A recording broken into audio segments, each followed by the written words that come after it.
Hello everybody, welcome back to the show. This is Speak of the Joker, and today we are continuing Citizen Sleeper 2. Those of you who just tuned in for the first time, this game is rated T. This is a dice-driven RPG. It's in a human and heartfelt sci-fi world. Human, ironically, in the description, because we do in fact play a robot. We are an escaped android with a malfunctioning body and a price on our head with no memory of your past. We got in a ship and we flew away, and we're trying to stay ahead of the gangster bad guy that we were in cahoots with, who helped break us free but then wanted us to use it for something. I don't know. But the game mostly consists of you wake up every day, you roll dice, and those dice dictate what you do, and a ton of dialogue. So we have a tea with us to try to wet our whistle in an attempt to be able to stay ahead. Cycle 41. I don't know how many cycles there normally are. This game has more flexibility than the first one, I'll say that. Oh, 2 6s and 2 1s. Alright, where are we? Let's try to orient ourselves real quick. We're not on a mission. We have a permanent glitch, that's why it's red, which means this dice is always 50-50 pass-fail. Serafin's not ready to leave his current location. You cannot travel until he is. Okay, so we're on a space station, and we are looking. I mean, I wanted to go out here because I kind of wanted to know where am I at? I don't really know where I'm at, but we're low on supplies and we're low on fuel. And I think we just got to the station, and our main friend Serafin, who I feel like we had a romantic relationship at one point, and he's kind of let that go because we lost our memory. He's looking for his sister, and there's literally one location we can click on, so let's go here. We had 2 6s, which is good. So, I mean, we dump the 6 into the dangerous one. Usually get bigger rewards with danger. I'm hoping this gives us 3. It gave us 3, so let's do... Part of me almost wonders, should I... No, that's a horrible idea. Alright. The glitch dice are essentially useless. If the game gets too hard and you get completely wrecked, you get all glitched out, you get all broken dice, they actually have a setting, unlike the first one, where you can just basically turn it into safe mode, and then you still have to re-roll and do dice like that, but it's things are a little bit easier. Alright. So now we've unlocked the very first thing. Here's our person Bliss. So yeah, if we get completely wrecked, I will be turning it into safe mode just to finish the story. But we're normal. We're doing fine. I actually think we're doing pretty well, considering we've had 3 really bad dice day on critical missions. Amazing to think this place supplies most of the belt's water. Oh, that's right. Now I remember where I'm at. Bliss looks across the cutwater at the workers in their distinctive yellow gear. No wonder the syndicate runs it like a corporation. You look at those gathered in the low-ceiling bar, gathered around cushioned couches and low magnetic tables. We're struggling today. That's okay. Their voices bounce off the metal walls. All of them wear low-tech clothing, a mark on their status as contractors for the Belt's most powerful syndicate. Yeah, Uncle John said this game has an anti-soft lock system. Exactly. They're if things get really bad, we'll make it easier. It basically turns the dangerous and the riskies into safe. So it's you still need to pass them, but the consequence for not passing is removed. At the far side of the bar, you spot Yojin. He's one of our crew members now, perched at the magnetic table with a bunch of miners. He appears to be playing some kind of local dice game. Let me move this cup. It's actually a little too hot to drink. And I'm going to move this here, and I'm going to turn this way, and there we go. I was actually quite uncomfortable, but you didn't know. He appeared to be playing some kind of local dice game, although given the amount of alcohol involved, it's hard to tell if gambling or drinking is the focus. So often, I hope I don't have to play the dice game with my broken die and 2 1s. You look back at Bliss, who is watching another group quietly discussing something serious in the opposite corner. Low-tech gets the job done? I don't like it one bit. I don't think I have enough context. All right, they get the job done. Bliss turns back to the bar and sips her drink through a metal straw. Well, that's the thing.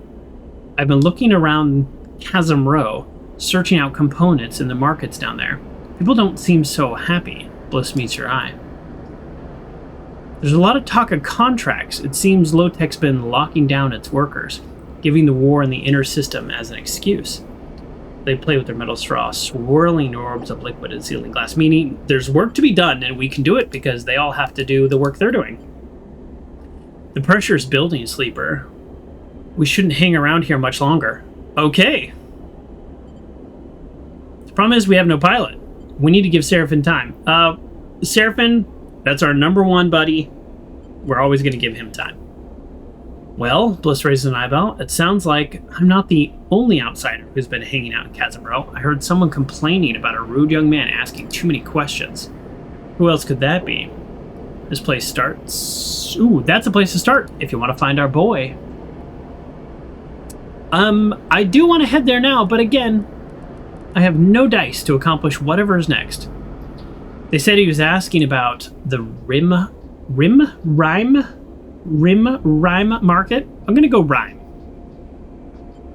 like lime, but I have no idea what that is. Bliss looks out across the bar. Definitely a touchy subject for locals out. I head there now. I'll finish my drink. Let me know how it goes. Nobody wants to come with me. Thanks, appreciate that. I could use your dice. So you leave the Cutwater, shouldering your way through the crowd of boisterous contractors. There is a conspiratorial mood to the conversation now that Bliss has mentioned it, and you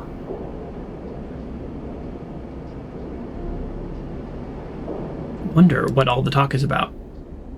Think about that. You hear a bellowing laugh from Eugen as you slip out the door. Better leave him to it. This seems like a good place for him. You feel a sudden cold as you leave the steaming bar and enter one of the icy passages through the asteroid itself. All this water in the hands of a single syndicate. If something goes wrong here, the belt will die of thirst long before the war reaches it. You turn up your collar and a jacket against the cold and head to Chasm Row, where I will do nothing this turn. Okay, so this is the supply yard. Okay, so I can do a shift. I might want to do a shift, and if I get hurt, this might not be the end of the world. But I can buy fuel here. We're gonna need fuel. All right. Anything risky? Bliss and Serafin was hunting for the Rhyme Market. Whatever it is, you'll need to get to know the area. Okay. All right. Well, 20% chance of success. This is dumb. Negative outcome. Okay, negative outcome is we lost 8 crypto. I can afford that. Neutral outcome. Okay. You know what? This is not too bad. Neutral, neutral, neutral. Ah. Alright. Yeah, I mean, that definitely could have been worse. I don't know that we need fuel or supplies. Yeah, I'm going to leave for now. Let's go back over here. And I'm going to say I want them to scavenge... You know what? Let's keep them on scavenge fuel. Okay. That's it. That's the end of the day. So today we're... I don't want to rush because I am actually enjoying this game. But I am going to try to, like, go through end the cycle. Like, kind of play a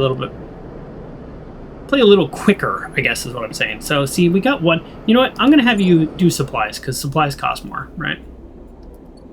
We only got 1 fuel. All right, let's go back here and let's see if we can unlock this market. I kind of do want to use my bad dice here, though, because the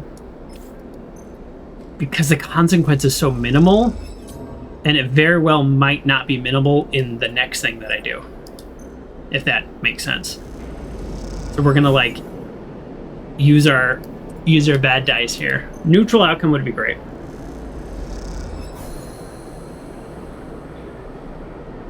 Okay, Now we have 2 mediocre dice to hopefully do the next thing. The markers of the Catherine Row have become familiar in the past cycles. We've only been here 1 cycle. They're steaming orange. They're steaming orange-lit depth. The persistent condensation of each unit's window. The gleam of the amber worker suits. Each contributing to the particular atmosphere of this buried city. But among this, you have noticed other details too. The freelance crews on the hunt for illicit tech. Ooh, that's us, I think.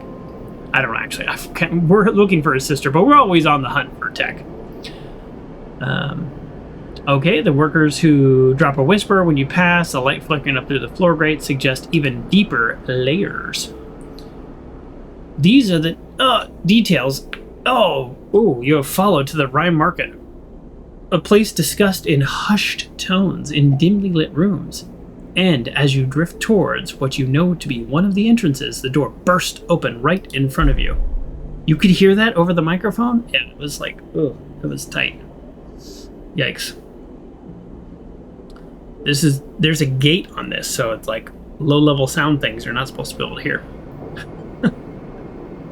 A large, dark bundle glides out the door and impacts the metal wall with the passage, with an echoing bang. But your eyes are drawn by the imposing figure that hovers in the doorway, bracing himself on the frame.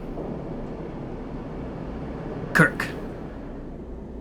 New crew member? What are we saying? Probably. He looks friendly. Look at it. He's got a friendly face. He's a big dude. Stay out of the Rhyme Market, rat. Maybe he's not friendly. The man sends an orb of spit spinning after the bundle. The bundle unflows as you suddenly recognize Serafin. Oh, he's the bundle. Winded but straightened up, you go back for more. Stop, Serafin. I said that guy looked nice, and here he is. So I can stop him. I only have a 50% chance of a neutral outcome. What's going on? Leave him alone. I'm going to say leave him alone. I got his back. The man turns towards you as you shout. Serafin, seeing the opportunity, kicks off hard, flying at him with singing fist. There's like low or no gravity in a lot of these places, so kicking off the wall is what he's talking about. Still don't know how these people get so big with no gravity, because they have essentially no resistance. The two tumble in a flurry of blows, slamming into the door frame until the man gets his legs between him and Serafin and kicks him into the wall. Serafin hits hard and floats away, a few crimson bubbles of blood drifting from his burst lip. Approach the figure or go after Serafin? Approach the figure. No, I want to help him. Nah, approach the figure. You square up to the man, gliding across the passageway until you're at striking distance. Who's this? Another rat who needs a lesson on minding their own business? Cracks his knuckle. As the anger rises in you, a hand falls on your shoulder. What are you doing here, sleeper? Serafin pushes you aside. I told you this was on me. Well, you're getting your ass kicked. Oh. Is that a bad word? Know when you're beaten, rat, the man calls out. It's time to go home and lick your wounds. Serafin exhales in frustration, his anger fading, replaced by stinging pain of his injuries. You watch a perfectly round blob of blood form at the bottom of his nose. Let me hit this idiot. The man laughs at you. Two are stubborn as each other. He shrugs. You want to come at me? There's no need to ask permission. I do kind of like this guy.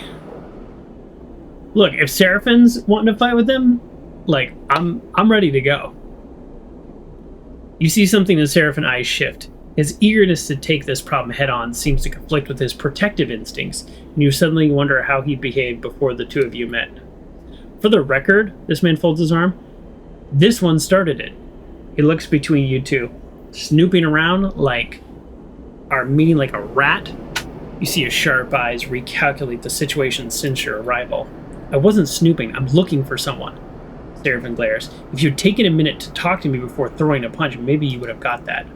The man scratches his beard, squinting and saying, Say I believe you. What were you doing at the meeting then? Missing persons ain't our business.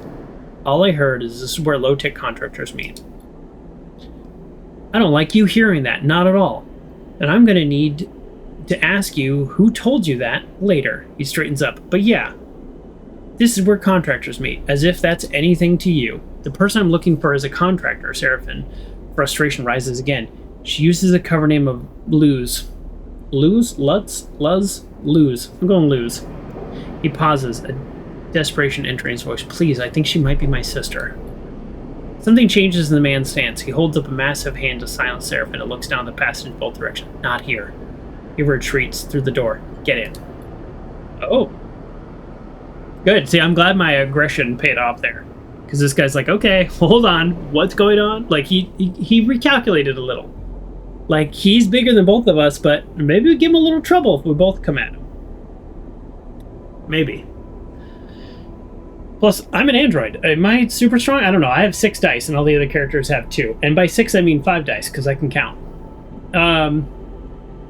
As you both enter, he reaches past you and slams the metal door behind you, spinning the locking wheel with one hand. I'm Kirk, he grunts, pointing at himself with a thick thumb. Contractors are my concern, but if low-tech catches us discussing contractors out here, shakes his head. He turns and leads you down the passage. You pass an open door, and you glance inside what seems... You glance inside to see a group gathering in a circle, all of them in workers' clothes. I can totally read. I can. They're speaking in hushed voices. One of them exchanges a nod with Kirk. Let's not interrupt the meeting anymore, shall we? He glares playfully at Serafin, who remains silent. No, now he's being playful.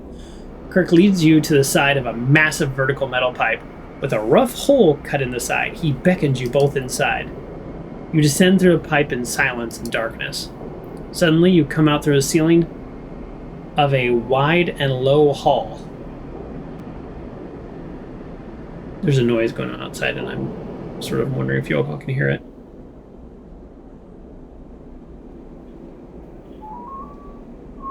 A little bit.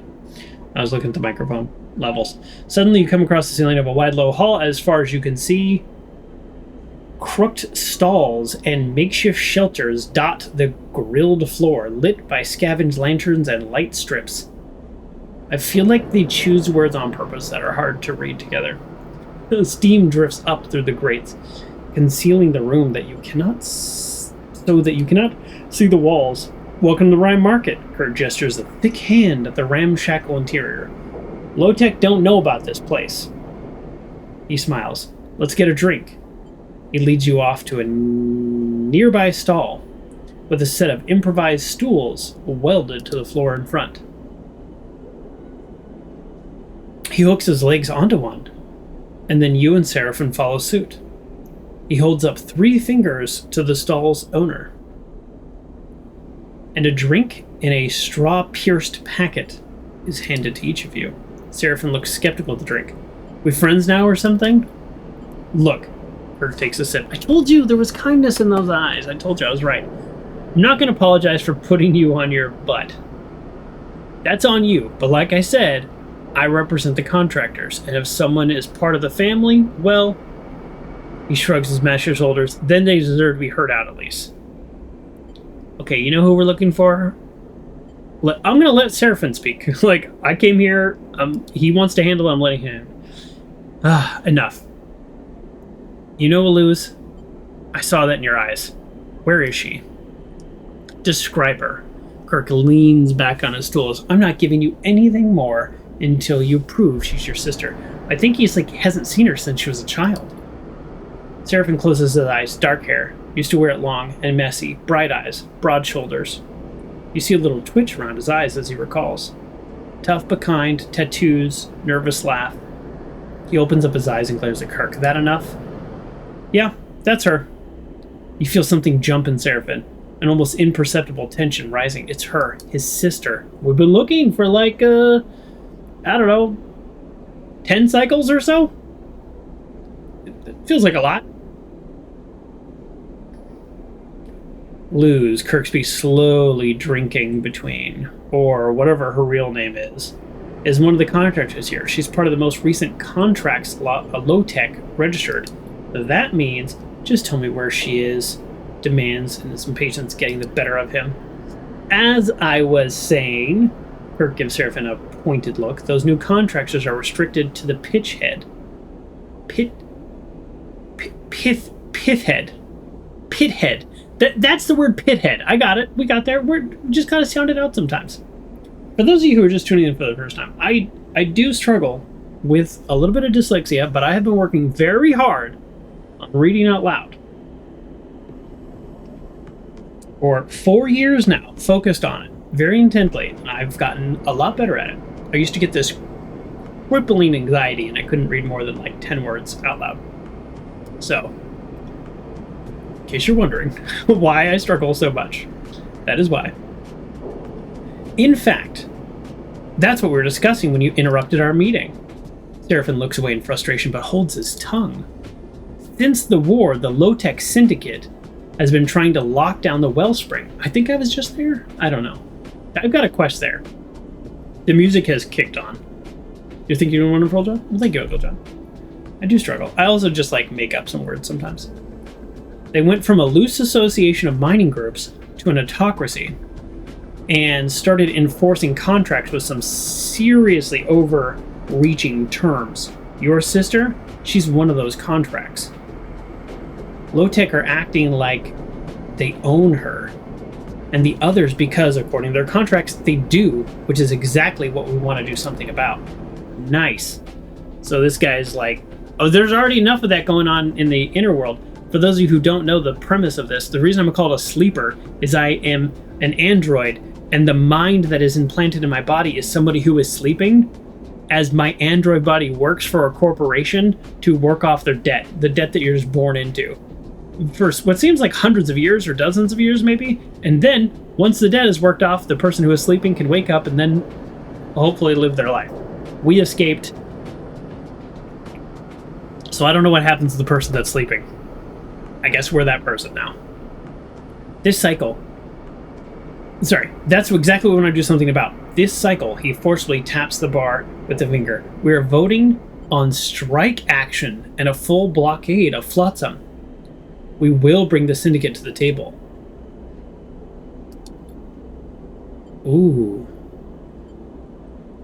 Serafin knocks his drink away and kicks off the table, disappearing in the market. It sounds like this guy's essentially trying to help our system. I'm gonna go after Serafin. You catch up with Serafin in the bustle of the Rim Market, among the steam and the crowds. I can't have been the only one who saw his pitch coming a mile off. Oh. I actually didn't see it coming, but I hear you. Serafin is bristling with anger. What kind of idiot does he think we are? Is that what this is about? This is about getting my sister out of whatever mess she's gotten into. Serafin starts to push through a crowd towards the exit tunnel. We need to speak to Low-Tech. Forget these clowns. Oh, so he essentially, Serafin thinks this guy wants to use us to like help with their little squabble and maybe not help his sister. We need to speak to Low-Tech. Forget these clowns. Shows his way forward. We don't need to get tied up in this. We just need to get her out. Serafin forges ahead, and you get caught in the crowd behind him as he disappears from a heavy hand falls on your back. I want to help you, Sleeper. Kirk's bright eyes meet yours. The syndicate will do nothing for him or you. Trust me. But I need your help in return, Kirk sighs. Look, I want to help. Good, I knew you would. Kirk places a plastic pass card in your hand. It glints with the mark of the Low-Tech Syndicate and a blurry ID photo laminated onto its transparent interior. This will get you into the Pithead. You can see for yourself what's happening there. Don't follow your friend to Low-Tech. Go to the Pithead, find Lose yourself. He meets your eye. When you do, come back to me. We can discuss how to free her and everyone else like her. Why doesn't Serafin at least want to talk to her? It sounds like I'm going to be able to talk to her. If you go to Low-Tech, if you meet him there, then I can't help you. He releases your forearm and drifts back to the crowd, disappearing. I think I am going to go, even though I got Serafin's back. He's like, I want to do this myself. Okay, well then you do your plan. I'm going to do a different plan. You float there for a minute, buffeted by passing people, clutching onto the Low-Tech pass, trying to decide what to do next. So there's the Rhyme Market. And there's Low-Tech operations. Okay. But I don't know. Okay, this is just buy supplies. Okay. And then what's this? Buy rare components. I don't have the... I'm a little confused. I can negotiate a meeting, which is fine. It's risky, so I can try. But what's the other location? Because remember, it was like new location discovered. What's the new location? So I don't think I'm ever going to be doing this shift to get money. Wow, meals are super expensive. I hope that means that I get like a full heal, so I'll have to go back and do that. Yeah, I don't see the I guess I'm really confused. I don't see the option to... Oh, just gotta keep scrolling. Wellspring Pithead. There we go. Oh, boy, that's disorienting.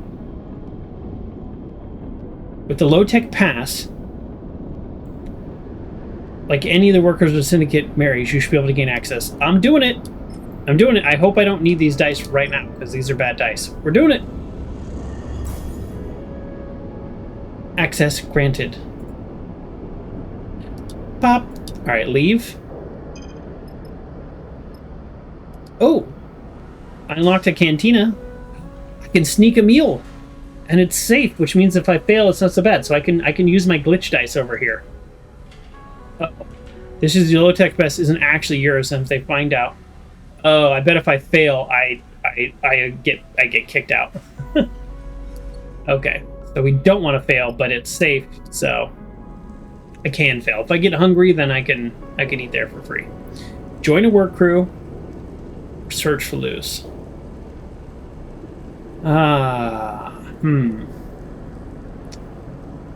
Yeah, so the work crew is going to give me better outcomes, but I will have... Yeah, I think I'm going to do this just because it's risky and I just don't have good enough dice. Okay, neutral outcome. Neutral outcome gives me 1 dot. Come on, positive. Oh, positive gives me 2 dots. Okay, so I'm guessing this would give me 2 or 3, so if I get really good dice, then I'll come back and do that. All right, I think that's it. End cycle. I'm trying to do these cycles a little faster. We did not get supplies, so I wonder if we scavenge fuel, if it's just more likely to happen than supplies. Okay. Let's go back here. Didn't really get any good dice, did I? Not really. One of the things that I think is kind of frustrating about this game is there's no difference between 4 and 3. So I got essentially all the same dice. So I need to get a little lucky. Neutrals are great. I would love neutrals and then 2 positives. Neutral's fine. Okay, we need a positive here big time. Positive. Oh. Okay, last chance for positive. Oh man, I really... See, the problem is it's 80-20. That's just too risky. That's too risky. I wanted to unlock it this cycle. I don't like doing multiple cycles. Alright, we're gonna try to sneak a meal. Oh! Positive outcome. 1, 2, 3, 4 energy. I didn't need 4 energy, and it didn't do that. That was our 20%. There was our RNG. Maybe I should have used it there. I don't know if that's how the game works. Yeah, Uncle John wants to ask, where did my RNG go? Yes, I famously have a lot of luck. I would say that I used it all on blueprints, 1. And then 2, what is that? What is that? Sorry, is it this plug right here? Yeah, this plug. There's... Sorry, it's like, I can see it. I know, like, none of you can see it. But it's literally all I'm staring at now. There we go. Nope, that's still there. Alright, I'll bring my chair up a little bit. Watch this. Watch this. I know, you're all like, what are you talking about? Who cares? I care. Because I am just weirdly obsessive about this. I was actually going back and looking at some of my old videos for kind of like making a plan, and I was like, oh man, my old green screen actually I thought it looked good. It used to look bad. So this actually does look really good. This is clean. Joker likes pointing out things we otherwise wouldn't have noticed. I know. You could have thought that was in the game, too. How would you know? Okay. Okay, yeah, here we got bad dice again.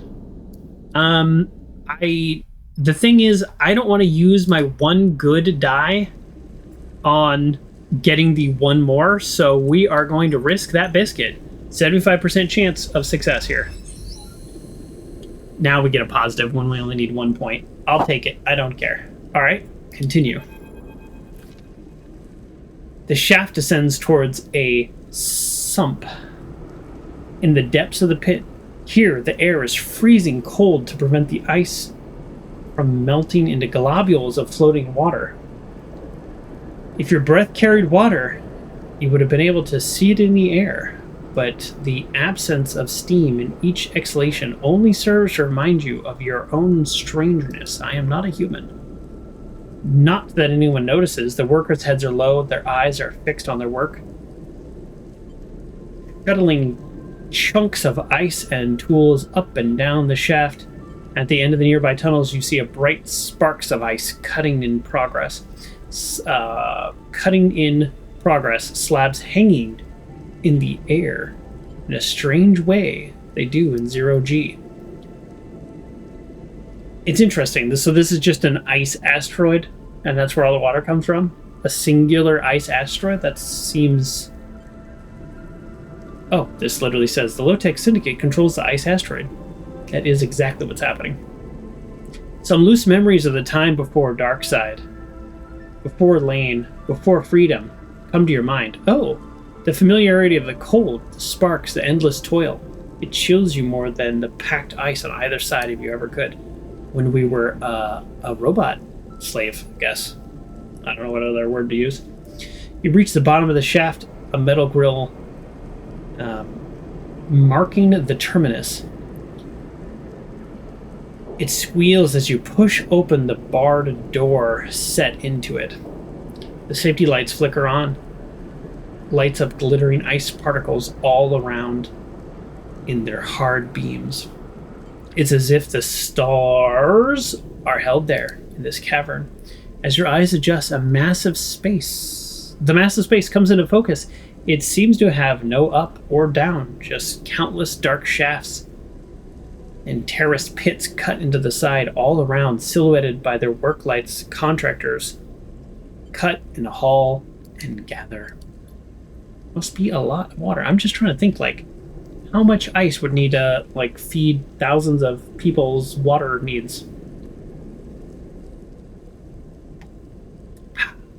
That's delicious. This is where those locked-in workers are being held, caught in a contract clause that permits an endless shift. The atmosphere is grim. At the center of the cavern floats a construction of welded-together habitation units. A heavy twist of cables stretches from the improvised structures past you and up the shaft behind you, tethering into a central power source. Ooh, do we want to hack that power source? I am an engineer. On each side of the 6 sides of this strange apartment block, a set of struts project outward, bracing the construction against the cavern walls. The block itself is wrapped in insulation, clad in protective plates. It glows with small apertures and lights. You approach the nearest entrance. Small complaint. This is a lot of text to describe this cavern. It really is. That's all I'm saying. That's all I'm saying. Everything is bitten by rust, by decay. If the bars on the entrance weren't a clear enough indication, it's obvious now that this place is a prison. The door scissors open, letting out a blast of warm air. You quickly duck inside and seal it rapidly behind you. The cramped interior passage glows warmly. I hope we don't get caught in here. Like, are we a prisoner? Did this guy trick us into getting imprisoned? But its ragged condition keeps you from feeling cozy. You follow the corridor, ducking beneath hanging wires and loose insulation. This is where you're told you find Luz, or whatever her real name is. You come out into a communal mess. Counters of food preparation units fitted into the walls. Cushion stools and couches scattered around. A couple of contractors are stretched out in space. One of them snoring loudly in the corner, another sipping food from a packet on a stool. Oh good, I was getting worried that she wasn't a real person. Suddenly, a door on the far side opens the cavern, letting in a flurry of ice shards. You quickly become scattered orbs of water. You watch the figures as they glide into the warm light in the interior. Their dark hair and bright eyes, you know this is who you've been looking for. You meet eyes with her, and something sparks in that dull and cloying room, as if she recognizes you. Sleeper? She looks at you in a haze, her hair stuck to her forehead with sweat, her eyes still adjusting. Luz? She nods slowly. You see her scan you. Taking in your clothes, the way you hold yourself, your face, for a moment you feel exposed. Aware of your damaged vinyl skin, your industrial markings, your doll-like features. You feel the familiar sense of being objectified, but also something warmer below it, a recognition of what you are. She blinks, exhales, and shakes her head, realizing she is mistaken. Give me a sec, all right? I just finished cutting 100 cubic meters of ice. There you go. I guess we could Google that and determine how much water that is. I guess roughly 100 cubic meters of water. I mean, it's less, but, you know. For estimation's sake. And the metric system makes sense. So if I knew it, I could actually do conversions. Because, yeah, like a cubic centimeter of water is a milliliter, right?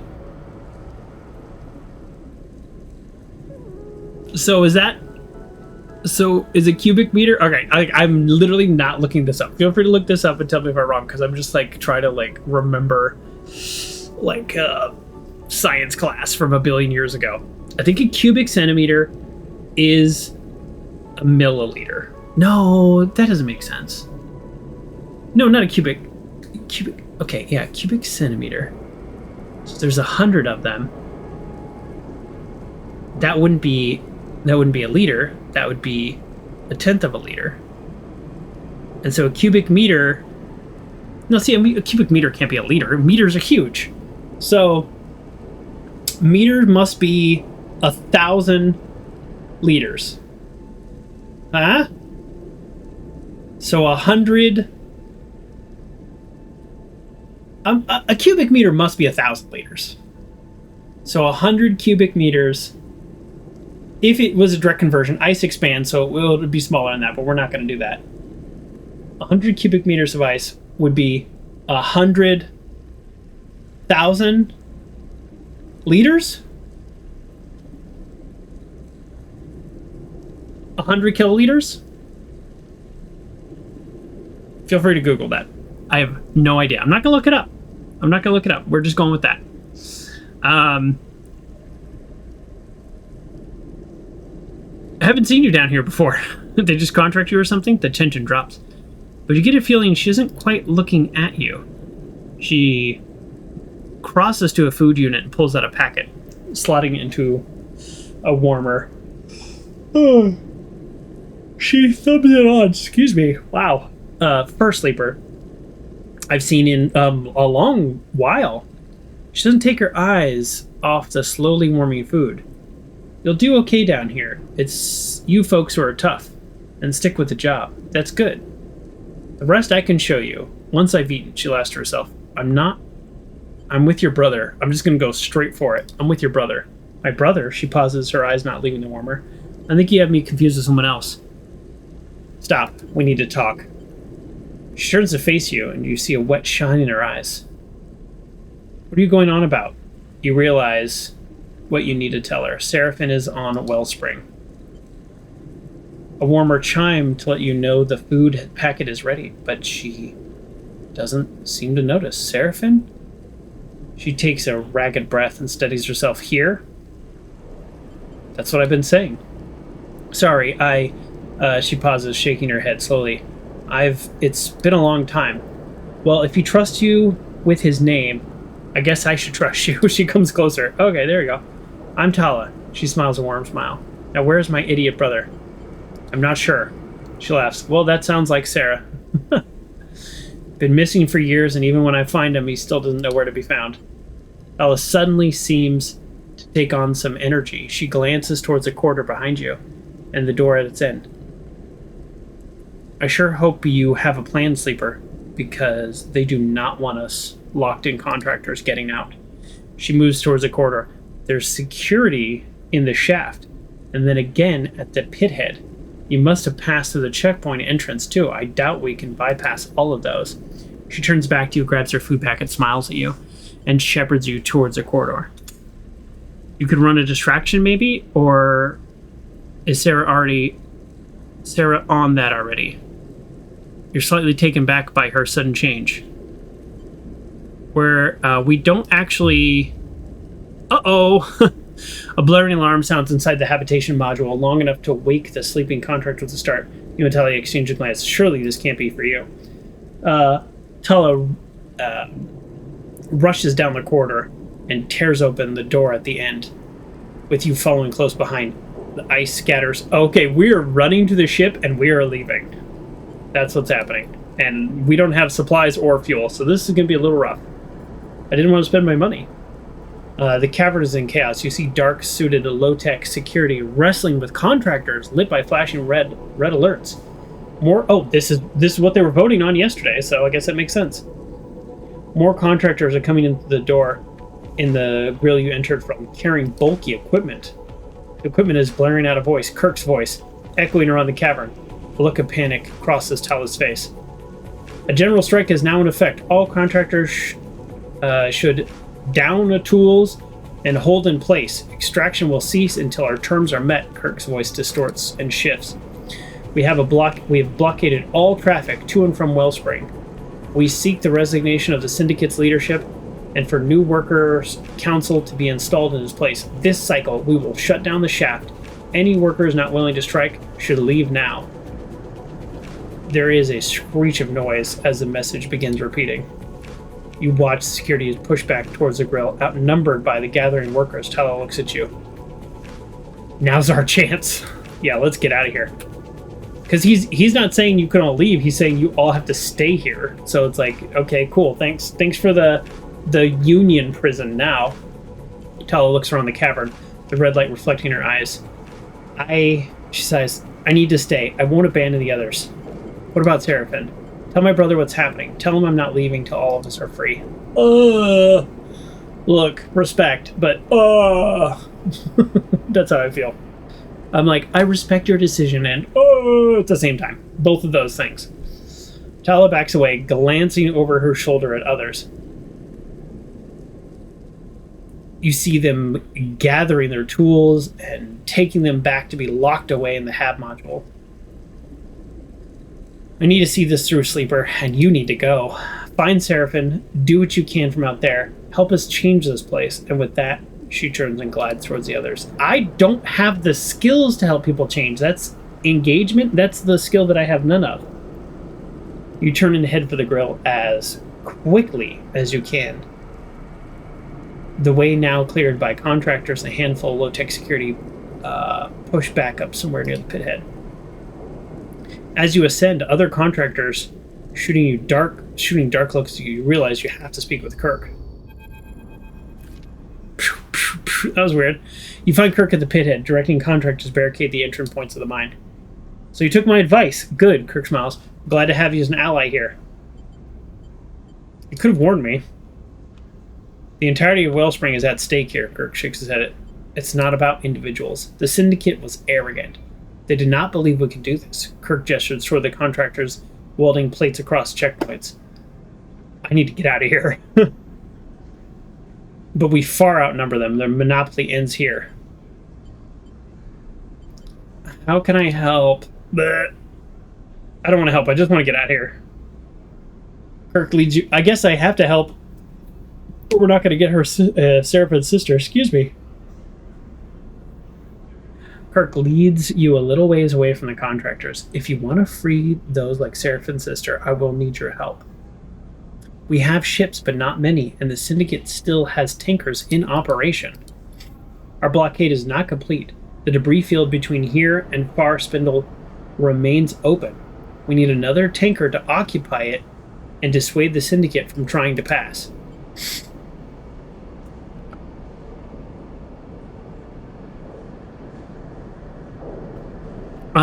Excuse me. All of our ships are in use, but your ship and your crew could help us take a tanker and secure the blockade. That doesn't sound like we're getting paid. I need money. Just throwing that out there. We got money at the first place we went, and then that's kind of been it. You want me to storm a tanker? How will we take it? I'm no mercenary. This will not be an assault. Kirk put his hands on her shoulder. The tanker, the head steam, has been held outside the Wellspring for many cycles. Her crew is tired and sympathetic to our cause. We'll just give them a nudge. Your ship will pose as an in-distress trader trapped inside the debris field. When the head steam is obliged to rescue, we'll board and encourage the crew to take control. Kirk laughs. You think I wouldn't come? I'm your key to success. Kirk folds his arm across his chest. Will you do it? I will consider it. Consider your options carefully, Sleeper, he smiles. Do you think the syndicate wants anything to do with you now? They've been watching me, so they know about you. Suddenly, meaning I can't also go to the syndicate now and do that other quest. I've been locked out of that other quest. Suddenly, Kirk puts two fingers in his mouth and blasts out a shrill whistle. Never was able to do that. A contractor quickly approaches with a large box, the front marked by screens and dials, and the back by loose cables. You will need this. Oh, a hasnav! I need that anyways to get around the debris field. To navigate the debris field. That's what I was just saying. He nods at the contractor. Jens here will install it on your ship. Consider it a gift from our cause to yours. He nods once more at Jens by passing you, heading for the lift and docking ring with your new module. I'll provide the head steam's coordinates. He moves away towards the contractor, still working on the checkpoints, and I'll wait for your word. You leave the pithead behind. I want to talk to Serafin before I make all these crazy plans. You don't know how you ended up in the middle of this. Yeah.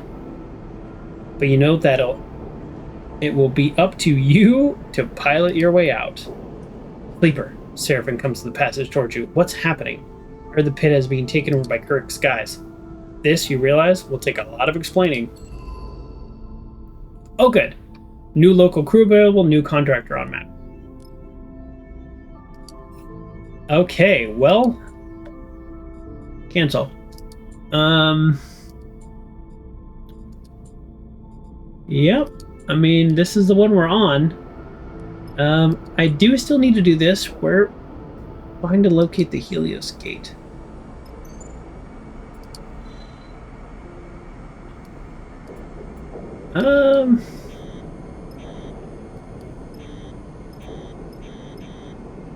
Yeah.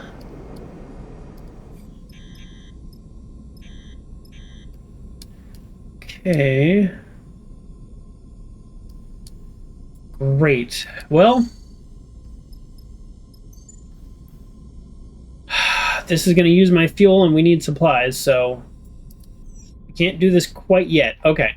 How do I use my dice to get fuel and supplies?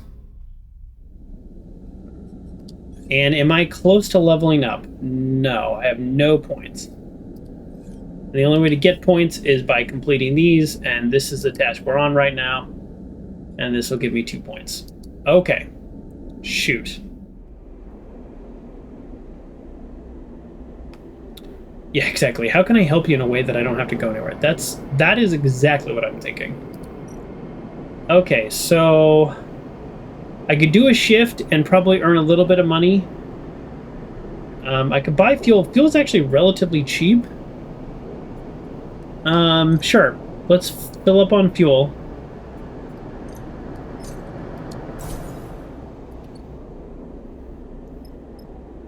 So I can do a shift there with my good dice. I need to buy supplies. I mean, this is going to be the majority of my money I have left. Let me see where else I can maybe make some money. I could buy a rare component, and I could buy scrap components. Well, that'd be great if I had a bunch of money. Okay. Oh, there's nothing I can even click on there anymore. All right, so there's only one place I can work here for money.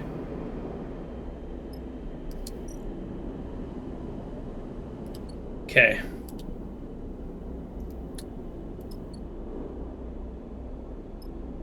Wait, did I click on this one already?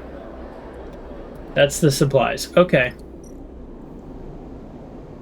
Well, this is it. All right, let's see how much money I earn here. If it's like 20, then I might do a whole other day here. But if it's like 5, then I don't know what to do. 13? That was a positive outcome for 13? Bleh. Bleh. It's like literally the only money I can get. All right, let's see what a neutral is. Neutral is 8. That's funny. Neutral is 8. And we're risking it right here with these dice. Okay, I lost energy. Okay, that's okay. I was gonna say losing energy is no big deal because I'll just go up here and work my free sneaky shift. But no, I actually can't do that. So you know what? Let's do it again because I need the money. And we got a 20% chance of success right here. Otherwise, we're gonna get hurt. All right.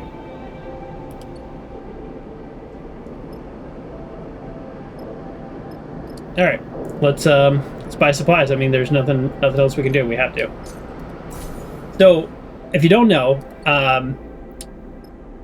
when you go to do a mission like this, your supplies are how many cycles you get before you essentially start taking damage.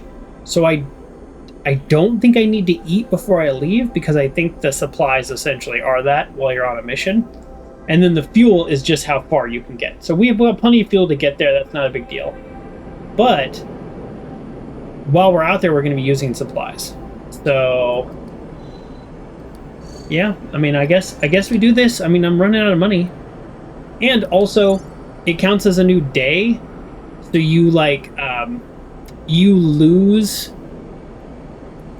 What's it called? You lose the dice that you currently have. And so that's why it's like, okay.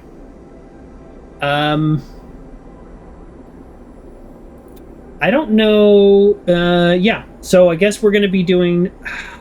Okay, hold on. Arrows and plus. And then star.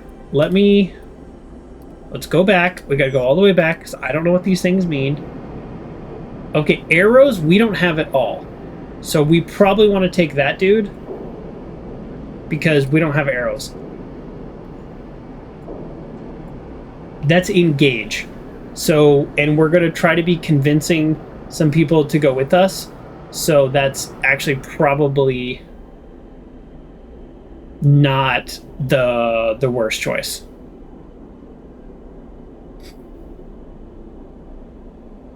That's all I got.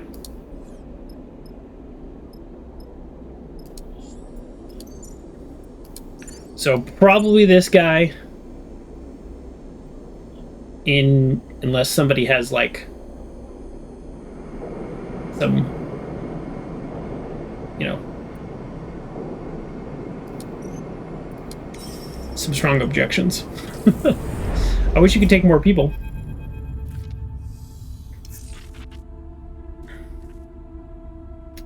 Good dice to start with.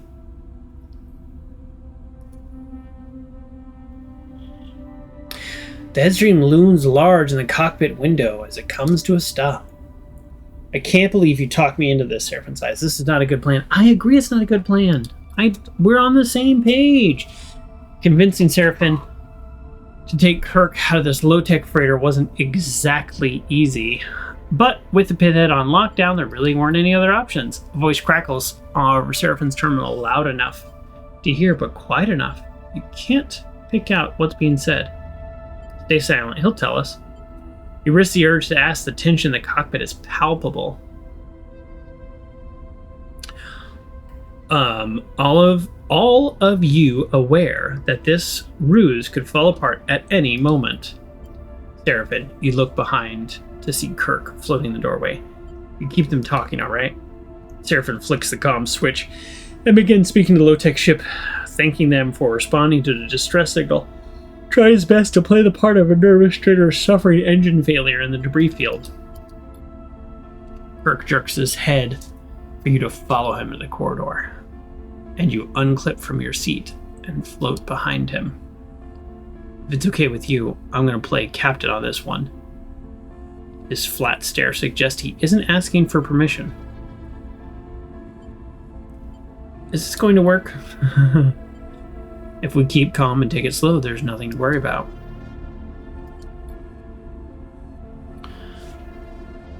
Let me tell you how this is going to go. He starts moving towards the airlock and follows you as he talks.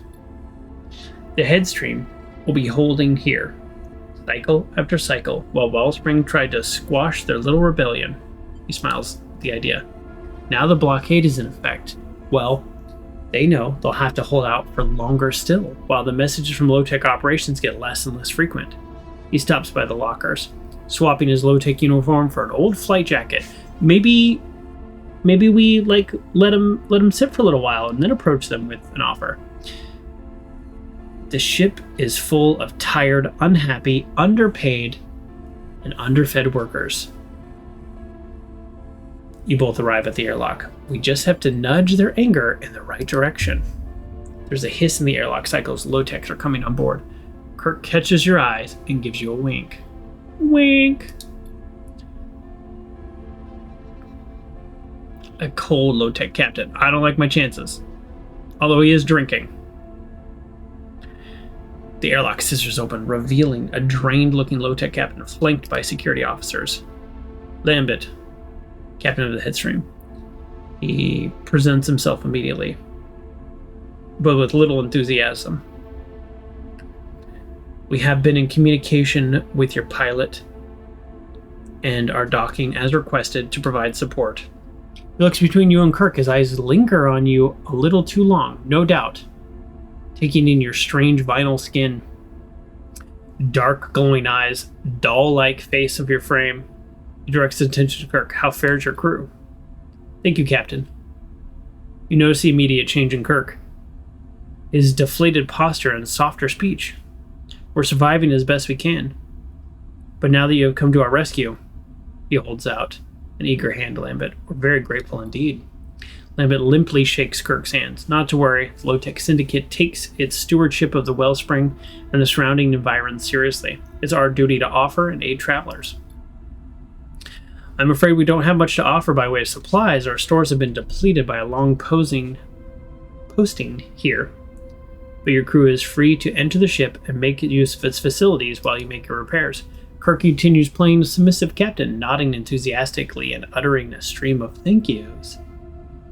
You feel like he is pushing it a little, though Lambert only seems to be paying a minimum amount of attention to him. Suddenly he turns a sharp eye at you. Your pilot didn't mention you had a sleeper aboard. Stay silent. Kirk responds, apologies. They're such a good worker and quiet too. We sometimes forget they're even here. Perhaps if your ship is in need of maintenance, you can borrow them for a few cycles? Lambert eyes you more brazenly now, taking Kirk's lead as permission to indulge his curiosity. Yes, his eyes trace a tear in the thief's form. Perhaps it could be of use to us. Rude! I still have a human mind in me. But this might be my chance to get aboard and use those delicious dice that I rolled. Like, not bad. I'm sure they can direct you, sleeper, to an appropriate task. Oh, they'd love that, Lambert jokes. They're a work-shy bunch, this lot. I'm sure they'd be eager for a slave. Words sets you on edge. Whoa. I'm gonna stay silent. I don't like this, but now I feel a little less bad about what we're doing out here. We're happy to serve, Kirk bows. After all, we owe you our safety. Very good. Lambert seems suddenly bored or tired, or perhaps both. Tell your crew you are free to cross the docking terminal. Then he pauses. But remind them that no funny business will be tolerated. He smiles a sharp smile. Okay, so he was saying, like, oh, they're going to get fatigued to being out here. We're going to slip in messages. I thought this was literally like a hostile takeover. But he is playing the long game. He's going to pretend like we're repairing and be like, wow, guys have been out for a long time. That low-tech syndicate's not amazing. Now they kind of suck. Like, that's his plan. It's a plan. I have matters to attend to. Lambert turns. See you later, Captain. And with that, Lambert heads back down the tunnel, still flanked by his 2 silent security officers. Ugh. Alright. Twitch is going to run an ad, so I'm just going to run it real quick as we just wrap up this dialogue. I don't think it'll be okay. There we go. I do want to try to get through this tonight if we can, so I'm not trying to take too many breaks. If you have the Twitch boost, then I don't think you see ads. You don't have to subscribe to me. Spend your money on the boost. Kirk waits till he's out of sight to turn to you. Good, he lets out a breath. Well held, Sleeper. I thought, from the look in your eye, you were going to knock him out. I'd love to. I bet. Kirk stares down in the corner, but don't worry. We're going to pay him back for that very soon. See, I do feel less bad about this now. Kirk squeezes your shoulder. Shall we go meet his crew? See what their opinions of the low-tech administration? He smiles broadly. With a captain like that, I doubt they'll be very positive. Oh, look at his rolling 2. What'd you roll? 2 5s. He rolled 2 5s. That's good. This guy rolled like crud, though, so I don't know what to do with that. Okay, so this is navigation control. Engine room. Payload ops. Okay. I'm trying to do this logically because what I found out on the previous... Oh, low-tech stress right here. Security lockdown. We don't want that. What I found on the previous mission is the order that you did it in really had a major impact. So let's do it logically.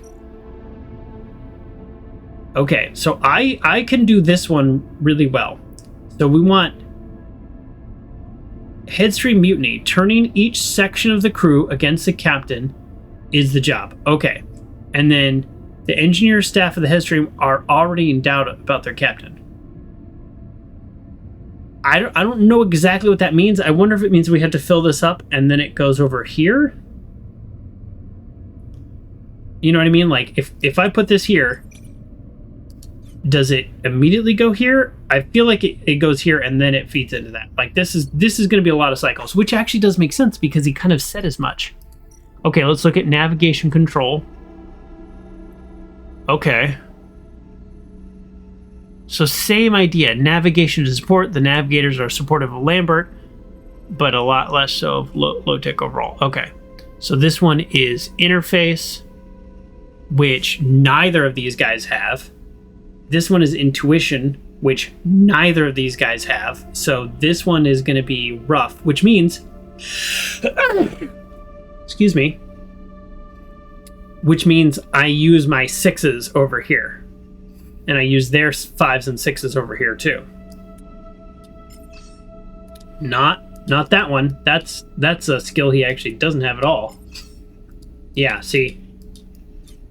I can't. Yeah, that's what these lines are. The line through means they don't have either of these skills. So this one's on me. That one is 100% on me. So I'll probably be bouncing around. Before I was saying that, oh, I might need to do both. Now this one is on them. Okay. Yeah, the middle one's on me. That's just a fact. Okay, that's really too bad. Oh, excuse me. All right, let's go. Yeah, let's go here. Just because this is what we're doing. Okay, yeah, okay. So that is my... So we fill this up and it goes over here. We're going to be here a long time. 50% positive, 50% neutral. Yeah, let's hope danger... Sometimes a danger neutral can be really bad. So, neutral outcome. Low-tech stress. Okay, that is really bad. Wow. So one neutral outcome got me a tick on this. And that's 1 crisis active plus 1 per cycle. Oh, like, did we just lose? We may have just lost. Turning each section of the crew. because if it's one per cycle, it just is going to keep going. I don't know. Yeah, this could be bad. I don't know. Did you just get back to me losing? I don't know. This is only our second die. We got a neutral outcome, and that added a crisis. Oh, here's the crisis. Oh, okay. Oh, we sabotage comms. Cutting the comms is a drastic move, but it'll get the word mutiny out of Wellspring's view. Okay, sorry. Cutting the comms, the ship's comms, is a drastic move, but if they get the word of mutiny out to Wellspring, you're in trouble. Yeah. I mean, I have engineer proficiency, right? All right, let's go for it. Neutral is fine. You don't have engineering. You don't have engineering. Oh, man. This kind of sucks. Like, I definitely brought the wrong person.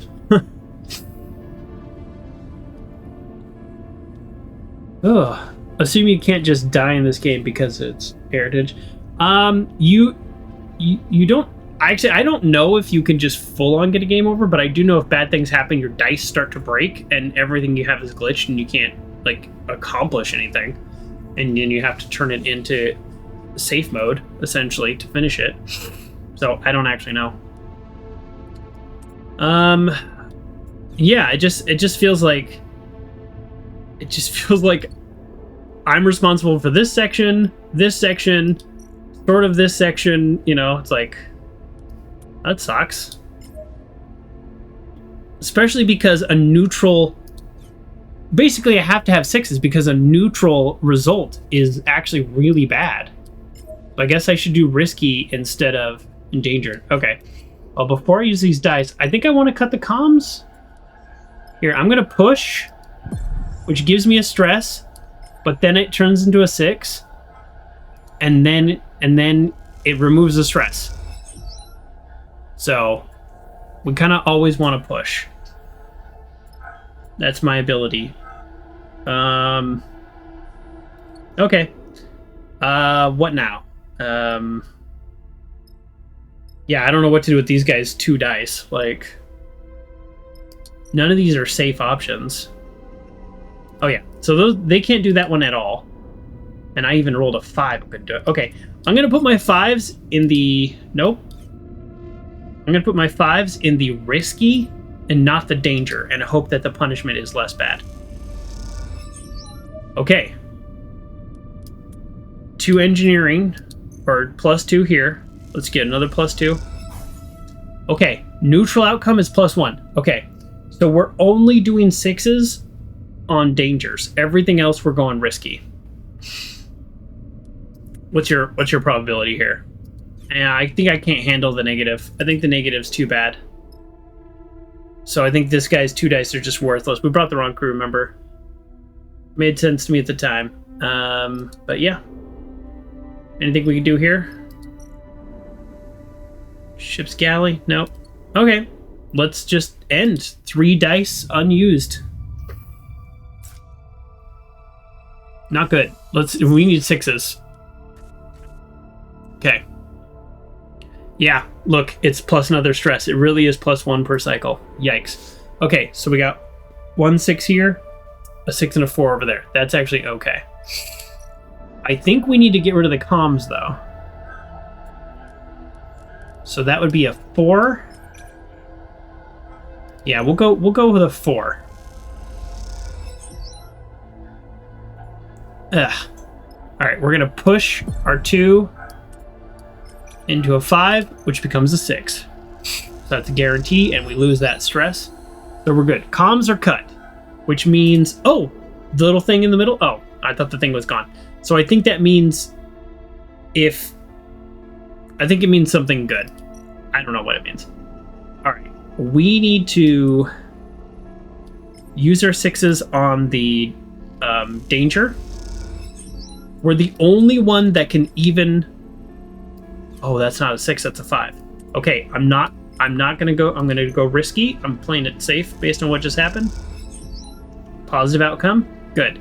So probably we need 2 more really good rolls. And now let's go over here. These guys can do this one. This is a 6 though, and I want to save my 6s for. I want to save my 6s for dangers. So okay, good. So here's the 6, 100% positive outcome. We're basically bouncing around trying to optimize our dice. 6s go here.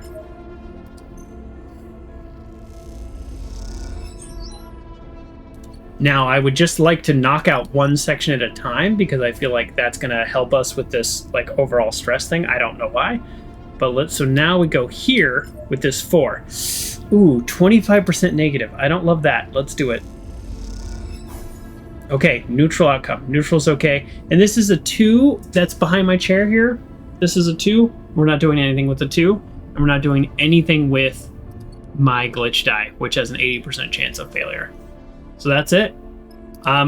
We are gonna like start to run out of supplies and start to break dice, and things are gonna be not great here. We need a bunch of 6s. Bad rolls all across. 3, 3, 3, 2, 3, 4. That's what they got. And then 2 1s. Can't do anything with 1s. Can't do anything with 2s. Even the 3s are risky. Yeah, we're in trouble. We are in trouble. Okay, we're gonna push our 2 into a 5, and if we are not successful, we actually lose that stress. That was neutral, so we still are stressed. And I am going to go ahead and do this with a 3. Okay, negative outcome. That's bad. That's really bad for us. We need a positive outcome here. Neutral's okay, positive, ideal. Positive. We got this one. Good. Oh yeah, I forgot. So we filled this up, and then we only got 1. I don't love that. Unless this is 1 per section. That might just mean 1 per section. Yeah, it does. It's gone. Okay, we don't need to do it 3 times. Okay, let's go over here. We're going to do your 4. Right? Yeah, that's it. We're doing the 4. We can't get a negative. Positive. That was really good. This one... This is it. That's all we got. Okay, neutral's okay. I don't know how we're going to do this, guys, because we get 1 more stress per turn, I think. Oh, no! That's what removing the comms did. I think it got rid of the 1 stress per turn. Okay, so if we fail, it's still bad. But it's not +1 stress per turn? No, it's not. Okay. This dude right here, 2 good dice. That dude over there, 2 bad dice. And me, not great. I don't want to use my push on the 1s because then they'll become 4s, and that's just not good enough. So, yeah, basically, yeah, hold on. So this gives me +1. Yeah. So my push ability... Hold on. My push ability gives me +2 to the die. So the 1 will become 3. Because I'm proficient in that skill, that'll make it a 4. And 4s are the same as 3s. And I have too low of a chance to get it. So I'm in trouble. The push is... Oh, +3 to your lowest die. Oh, so that makes it a 5. My chances are a little better with the 5. But...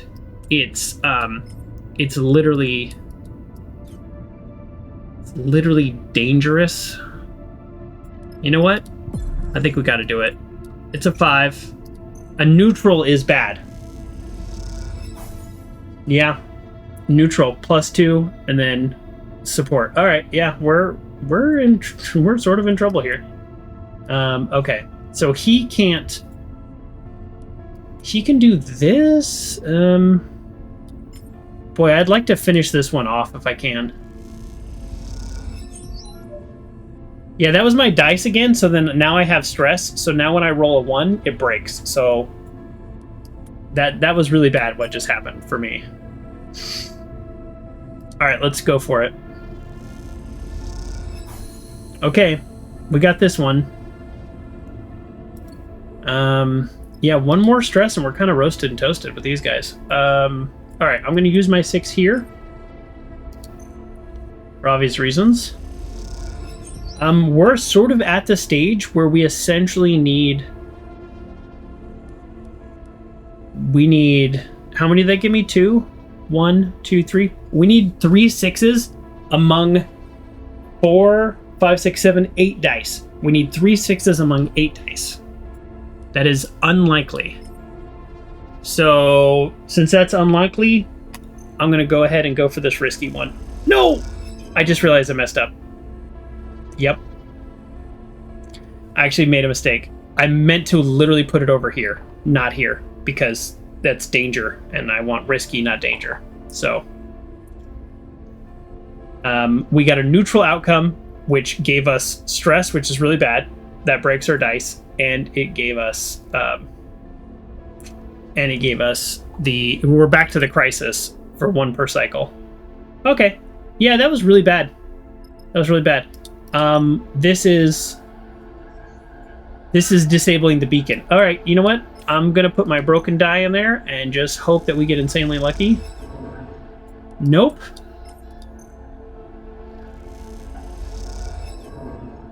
Cool. That's worst case scenario. I beat the odds there in terms of bad things happening. I had a 50% chance on that die and then a 20% chance on the other one. And I lost both. Yeah, we're in trouble, basically. So we need to avoid security lockdown. We can do that by either completing this. We don't have enough good die to complete it. We can risk it. We have 2 cycles. So next cycle it's going to be here. I think I'm going to go for it. That was the end of that sentence. Actually, over here. Come on. Positive outcome. We got very lucky. Now, the problem is I don't have proficiency in this one. So that's done. So now I can go over here and just hope that I don't make things worse. Okay, neutral is okay.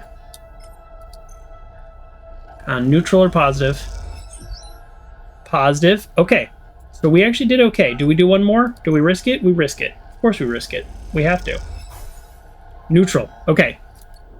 That's okay. So we got a little more lucky on this one than the odds showed us than we should have. Now if we roll any 1s or 2, we break that dice. And the dice has like 3 lives. So we want no 1s, no 2s. We need, obviously, high numbers, but we need those anyways. Okay. No 1s, no 2s. We have a 6. This guy has a 5. We're 1 away from the stress being active. So I think, without getting too excited here, I think we just did it with this die right here.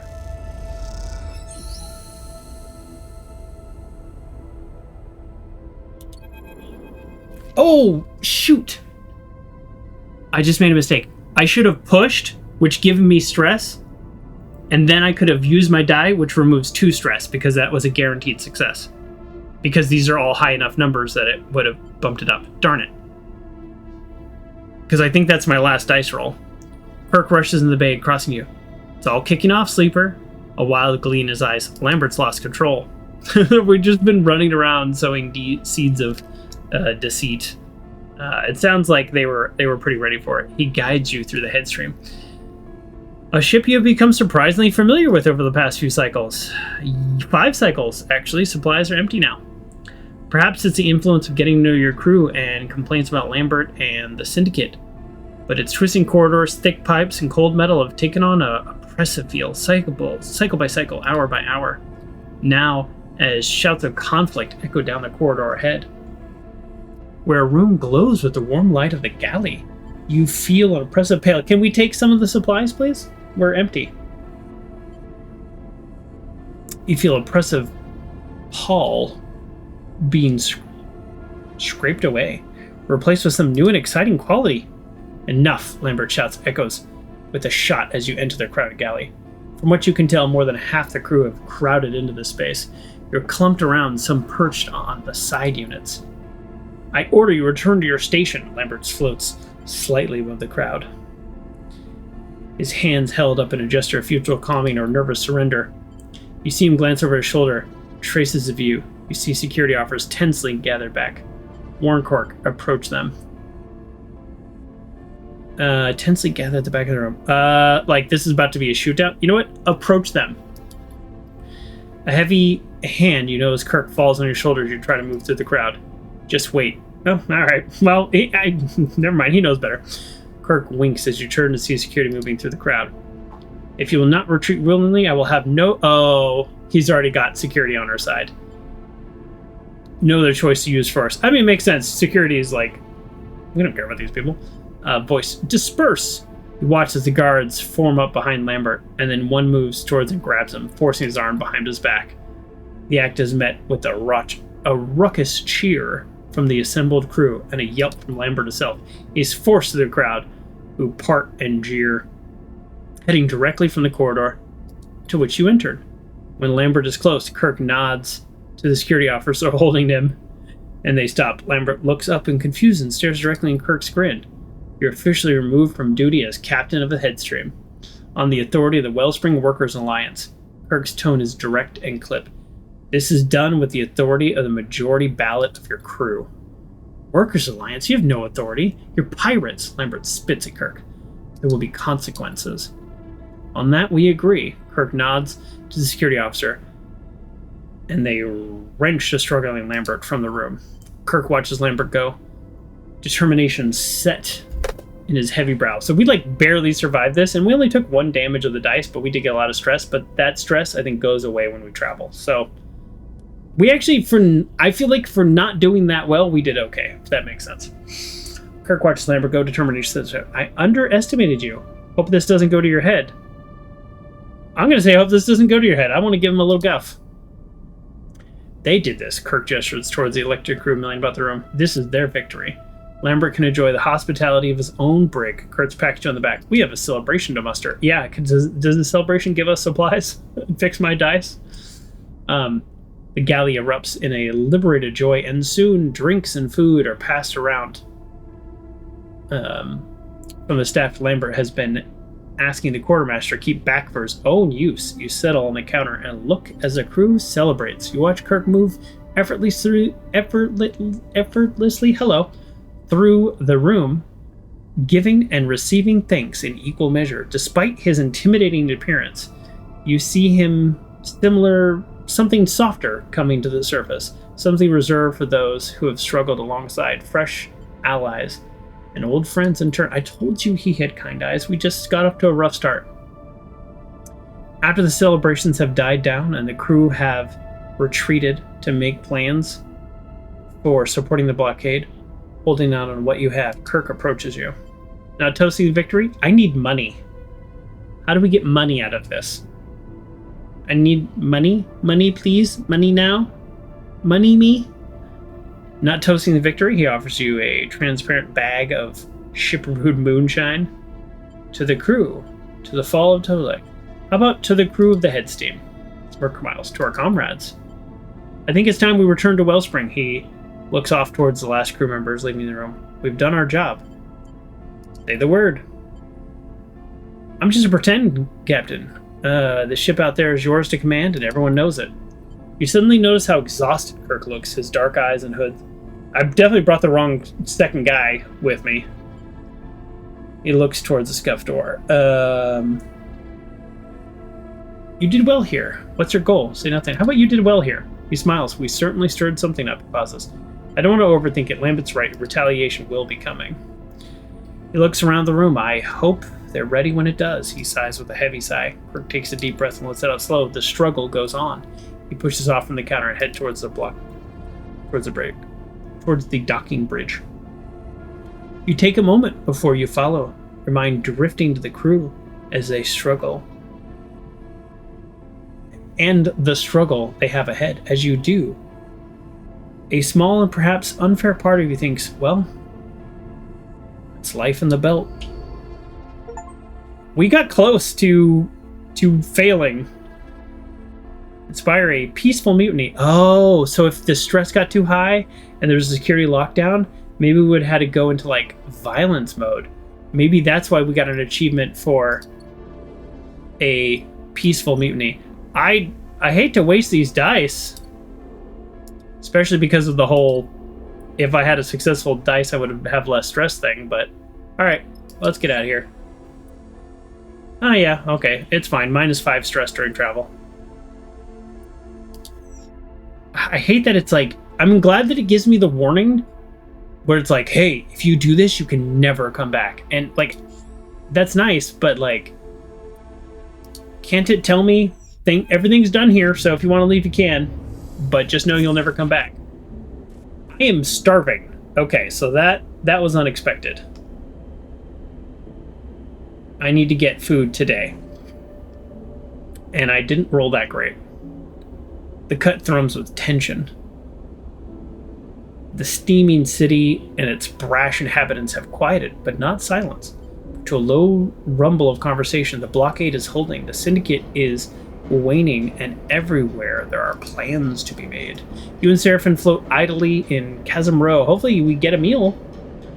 Many story depths in this wound in Wellspring side. Waiting on Kirk not far from the place you met. Meeting Serafin still has lingering bruises from. Kirk is inside somewhere, and like every other low-tech contractor, he's making plans. Even before you arrive in Wellspring, he had hijacked the rig's transmitter to speak with his fellow conspirators and make arrangements. Hijacked, or he asked to use it? Watching Kirk's plot unfold made you realize that despite your involvement, in the end you're just a subsidiary part of the struggle. A chaotic outside actor with effect but no real influence. We had some influence. Now, waiting for Kirk's return, you feel a little solace that you aren't ready to be dragged into another struggle. Not yet. You still have your freedom to win, and looking at Serafin next to you, you know that he does too. All right, we're on. Kirk comes out of the passage nearby, nodding the two of you to follow. He leads you both to the Rhyme Market passageway. This time, not to the steaming market hall that lies beneath the deepest streets, but to the cramped room walled with pipes and rusted panels. Just a little longer, he nods at you both. Hold there. He exchanges a serious look with you before pushing off and gliding back to the room. You watch Kirk go, your relationship having settled into a quiet and mutual respect. His eyes are on bigger things now. Worker councils, contract negotiations, and you know that. Perhaps one cycle ahead, you will find a moment to drink together once again and discuss everything that's happened. For now, Kirk has other things on his mind. Serafin settles again. You shoot him a look, but his focus is elsewhere. His eyes gaze over you, fold your arms and wait. Sarah? Tala enters so quietly that in a dim room, you barely notice her. She shoots you a look and smiles. Thank you, she smiles. She mouths silently and turns her attention to her brother. So if we had gone the path of like meeting with the low tech, could we have like, I guess potentially like turned in Kirk and then worked with them to crush the like uprising? Is that how this could have gone? I mean, that's interesting.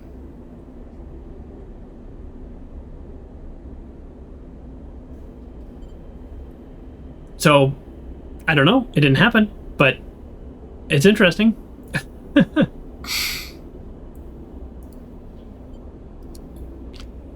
Tala? Serafin says her name like a sigh, like an exhale. He's shaking his head, his eyes already shining with uncontrollable emotion. Yay, I helped. I did this. Yay. She rushes across the room, flying into Serafin at speed. They embrace, softly spinning in the dust in the dark, their fingers dug into each other's backs. They separate, a couple of pristine spheres of briny tears spinning away through the air as they do. You're safe, Serafin nods. Take a breath. I'm safe, she smiles reassuringly, settling him. And in this setting, this gesture of care, you see a whole network of signs and secrets Tala is calm, is the calm to Serafin's storm, the big sister who eases his heart. She looks him up and down. You're so big, Sarah. She laughs at her own statement. You've grown up. She tries to make it sound like approving rather than patronizing. You're just the same, sister, Serafin shakes his head, calling me big, but making me feel small. The moment the statement leaves his lips, you feel a chill in the room, and you aren't sure if he meant it at all. Tala flinches a little, hurt but not wanting to show it. Calling me big, but making me feel small. I don't understand why she flinched and why that would hurt her. And I came to find you. Tala cries again. I needed to find you. Serafin looks torn. Well, we found you first, just for the record. Serafin looks torn, and you see him, something you have come to recognize, the slow and careful raising of his defenses. Oh no. Why now? He looks away. It's been a long time. Mom and Dad finally decide they want me to come home. A ripple of emotion runs through Tala once she can't hide. Sarah, after you left, they're gone, she sighs. I thought you would have... She struggles to find a word. It's been a long time.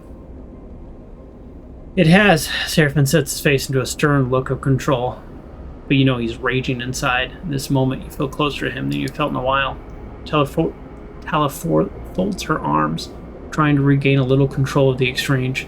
It's good to see you, Sarah. So good. You know what's coming, and you see Serafin brace for it too. But I can't leave with you. She looks pained. This isn't easy for either. Serafin can only nod, a dulling acceptance washing over him. I wanted to find you, and I have, and I can see that you're strong and well, and she shoots you a glance. You have your life here. But the people here, the other contractors, they were the ones who found me. I have 77 credits. I'm like really broke. I know that's ADHD, but just I'm worried about buying food for 18. And I gotta buy supplies just to get back to where we're going. Okay. Since I ended up here desperate alone, she smiles warmly. It's not that I owe them. It's that they're my family too. She gently places a hand on his shoulder. I know you understand this. She smiles. We all have our families out there. Serafin smiles a rare smile. He meets her eye. We do, sister. He embraces her again. They separate. Turns her attention to you. I know you'll take care of my brother, Sleeper. She smiles. I feel like Serafin and I were possibly intimate before I lost my memory. I just really don't know. He hasn't said anything. I saw it in your eyes when you came to Pithead. She approaches and puts her hands on your shoulder. I can see you're building something of value on that ship of yours. I'll take care of Serafin. I'm sure you will, she exhales. She folds her arm again, her sense of control returning. There's wisdom and experience of Tala brings to a certain calm to you. You could feel that now. Will you two still be staying a while? I mean, I gotta earn some money. Serafin cuts in before he can answer. Not long, he says. We have our own freedom to find. Tala nods. Just be aware. You're free to pass the blockade, but after that, Wellspring is going to be locked down for a little while, at least until Kirk establishes a council. Next time you come, she smiles proudly, it'll be a very different place. Oh, we won't be able to come back. Potentially for the end of our game, because I still don't... In the first game, there was like an overall deadline. Like, people were coming to find you, which is sort of true with this game. People were coming to find you, and you could do certain things to, like, push them off, but there was always more and more and more. And so you had to, like, basically, you could, like, try to get off with the ship, you could try to get off doing this thing, you could try to join a crew. Like, there was all these ways to get off of the space station in the first game, but ultimately you had a timer. And the maximum timer was, like, 50 cycles or whatever it was.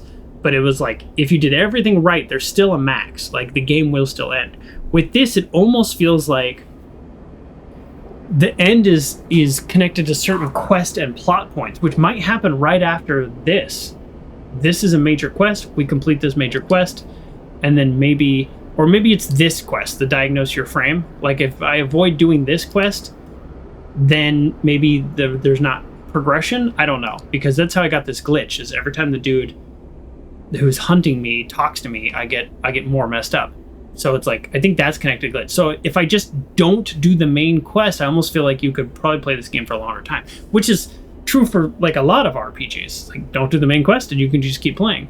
So I don't know if that's true for this game or not. Like, am I taking a long path, a short path, a medium path? I don't actually know.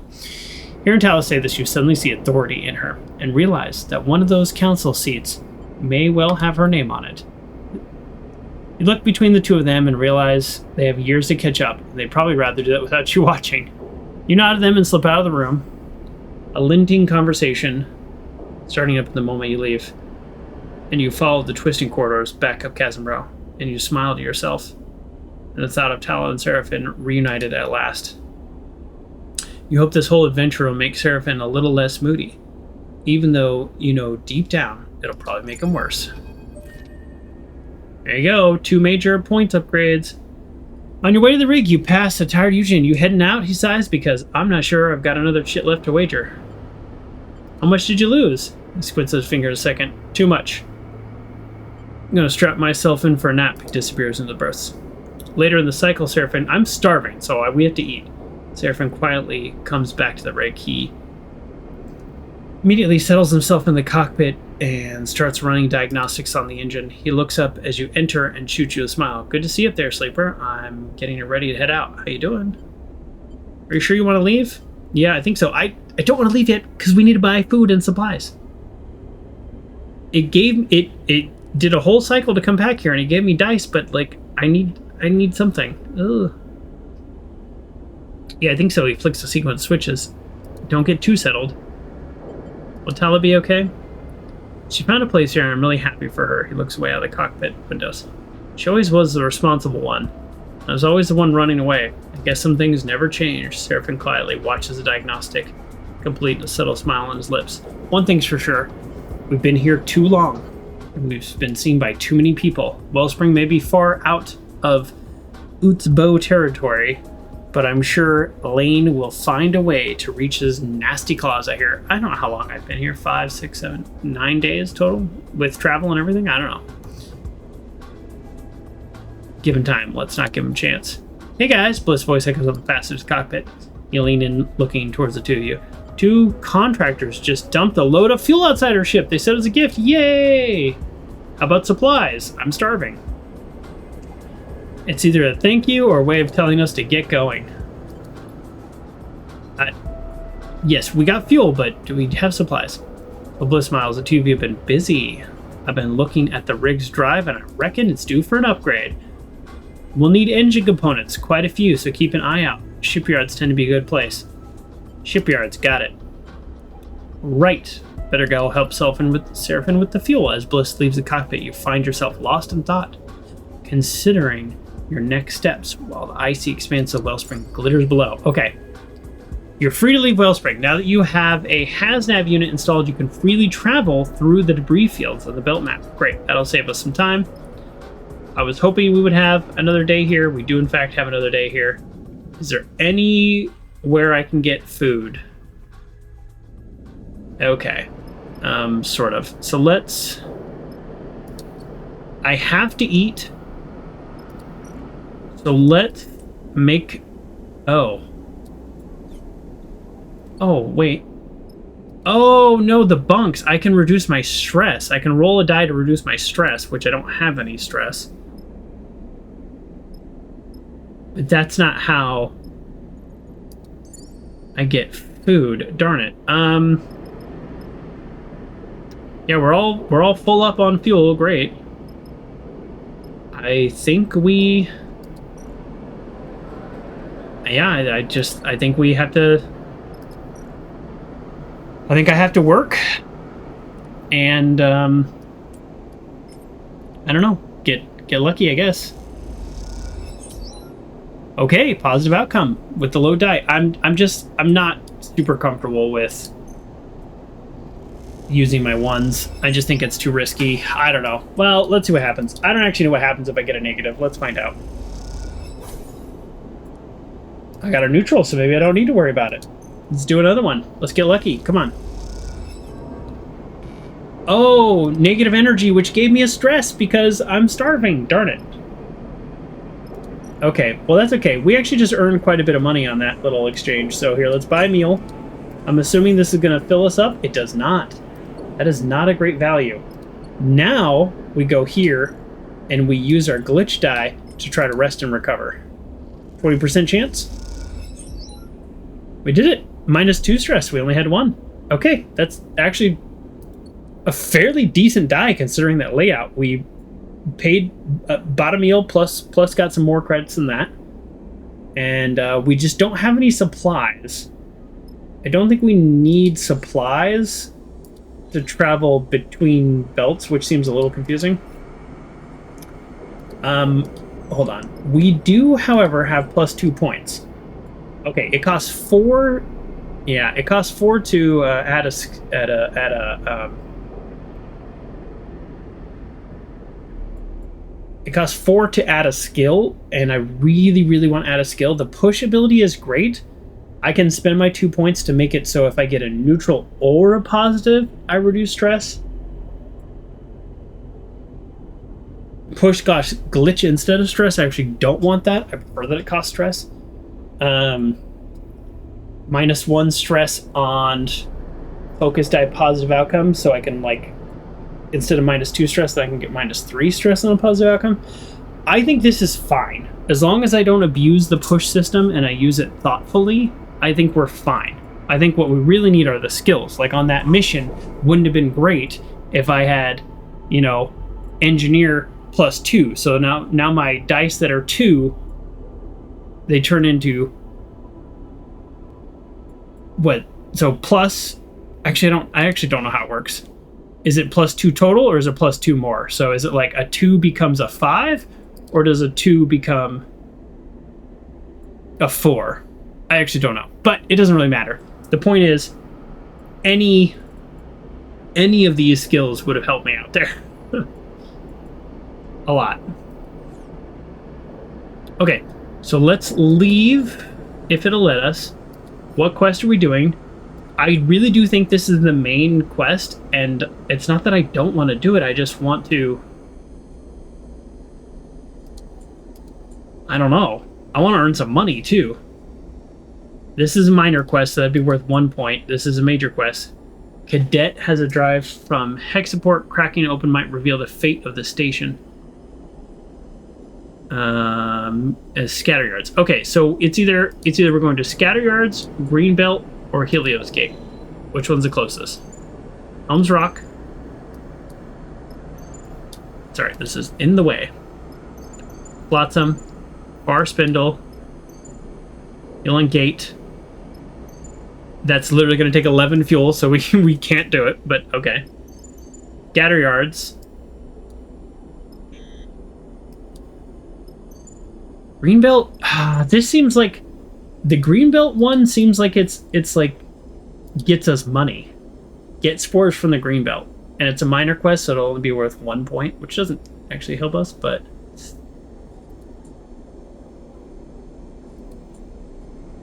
I'm nervous to do the main quest because every time we do the main quest and we make progress, the guy, like, attacks us, basically.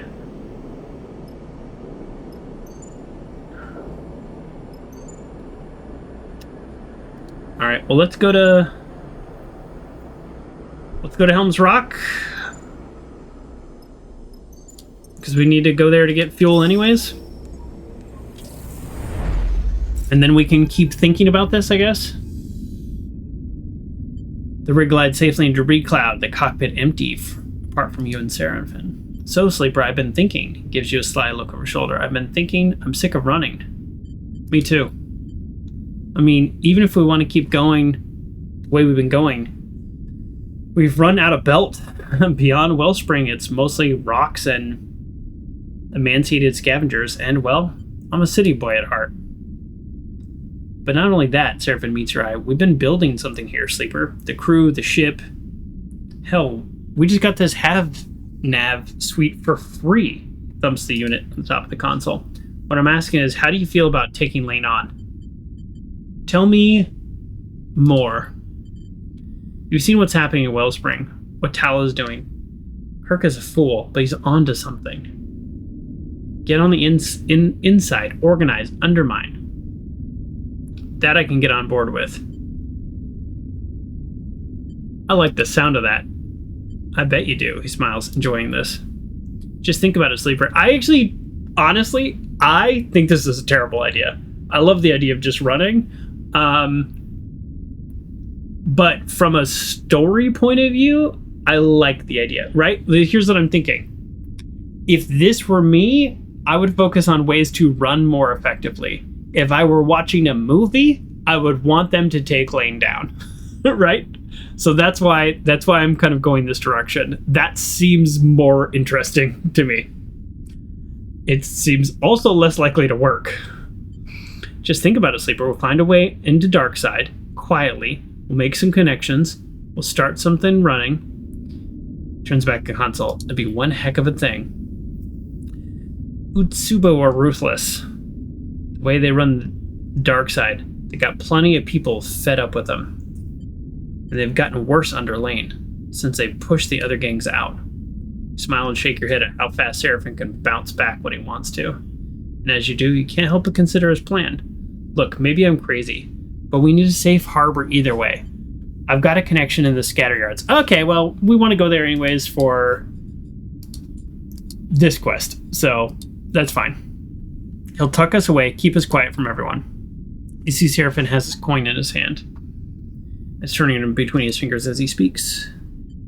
If we want, maybe we can help us get us to Darkside, but even if we don't, it's a good place to rest up and make a plan. He turns back to the controls, dealing with a rapid beep from the Hasnav unit.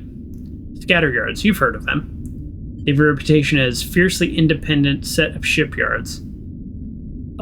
Just starward of Darkside. A hiding place right under Lane's nose. However, Serafin looks at you with concern. Before we try anything drastic, we want to get that body of yours looked at. Stop stalling. Get a diagnostic run of your frame. Alright. I guess we're doing that next. And then the stuff at the scatter yards. Serafin turns back, plotting the ship as you wait for the debris. Focus on what's ahead. Ooh. Yeah, that officially gives us 2 quests in the scatter yards, so I feel like we kind of have to. So I think this kind of pushes us into this quest. Diagnose, like, your frame. And then recon Darkside. And then investigate hex support. So probably just do everything except for this one. It sounds like what we're doing. I saw it. Serafin's charging the bunks. I actually saw it. He's wild-eye. Are you okay? Serafin takes a moment, catches his breath, suddenly aware of how frantic he sounds. He squints at you. Have you noticed how supplies have been going missing every so often as we travel? I have. You suddenly recall the mysterious messes left behind supply storage. Oh yeah, I remember this now. This was like a little plot point. Serafin sees a flicker of recognition in your eyes. So, after it happened a couple times, I decided to keep an eye on our supply store. He lowers his voice. You know, check it from time to time. Is the girl from the first mission hidden on our ship this whole time? And just this cycle, I drifted down really quiet and he leans in and whoosh, something flew past me. He shakes his head, knocked me right into the wall. Did you get a look at it? It didn't hang around, but it was definitely some kind of creature.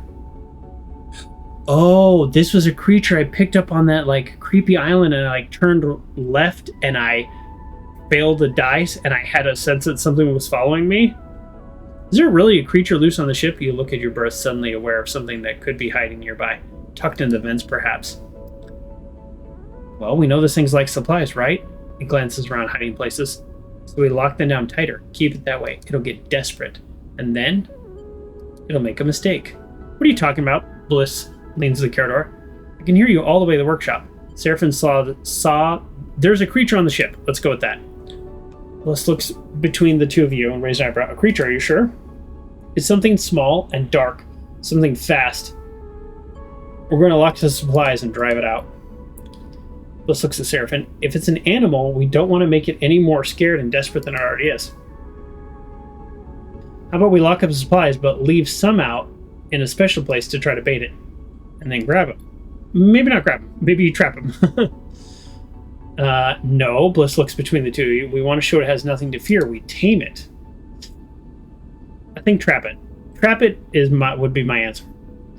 Didn't seem very tameable. He rums the sword reps. Plus, we've already wasted enough supplies on this thing. Want to give it more? Serafin turns to you. What do you think, Sleeper? Let's try to tame it. What a waste. Alright, Bliss Nods. You'll have to come down to the supply store every few cycles and put out some more food. That way they don't get desperate to do anything dangerous. And I'll lock up supplies tight. It won't get any more. The plan set. Bliss and Serafin leave the berth, heading to separate directions. You watch them go, and you see your ship as a stowaway. The question is, how will you deal with it?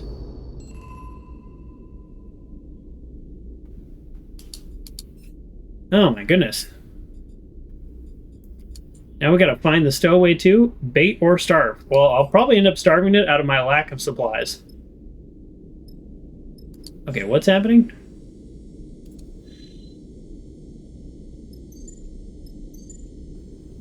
Alright, we're going there next. The rig. -3 per travel. Oh, this is like the guy will find us if we just sit in one place too long. That's okay. I really need supplies. How do we... I don't know. I need to make money, basically. That's all. I need to make money. How do we make money? Fix broken arrays. Sell raw scrap.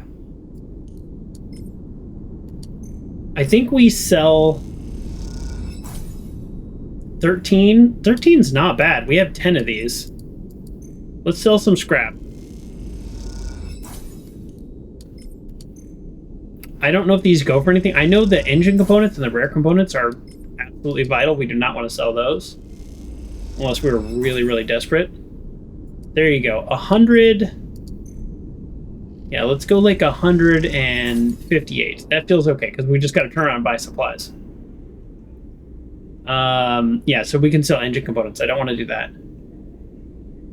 Supplies. Oh, supplies are more expensive here. They're 20. We don't actually need supplies unless we're doing a mission, though, weirdly. Help offload freight. Okay. So this is one way we can make money. Offload freight. And the other way is... Oh, that's right. We can, like, hack this planet. Hack the planet! But we don't want to do that yet. And there's no missions we can do right here. Okay. So we can fix broken arrays, debug array system. I just don't know how much everything pays, you know? Everything's risky, so, like, one of these pays the most, and that's kind of the annoying thing about this game, is you don't actually know. Okay, positive outcome. That gave me energy and 8 money. The energy is not bad. You're rewarded with a rich and generous meal. Oh, it literally says right there. I guess I could read it. So that means this is probably not the one with the most money because it also gave me energy. But that 2 energy, that just saved me like 15 credits. Solar arrays keep a settlement, but their systems are old and residents will pay to have the outsider inspect them. Okay, so now this one, probably just money. Positive outcome gave me 9. That one gave me 8 and a meal, so that's actually really terrible. I'm glad I used my bad dice on that.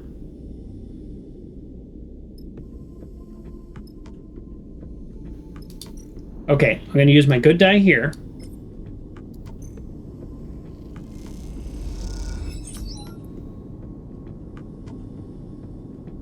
Okay, that gave me 12. Yeah, I mean, I think we don't really have much of a choice. We have to fill our fuel, and I think we head out immediately. I guess I buy 1 supply? They're so expensive. We have more money than we came here with, but a lot of that was selling.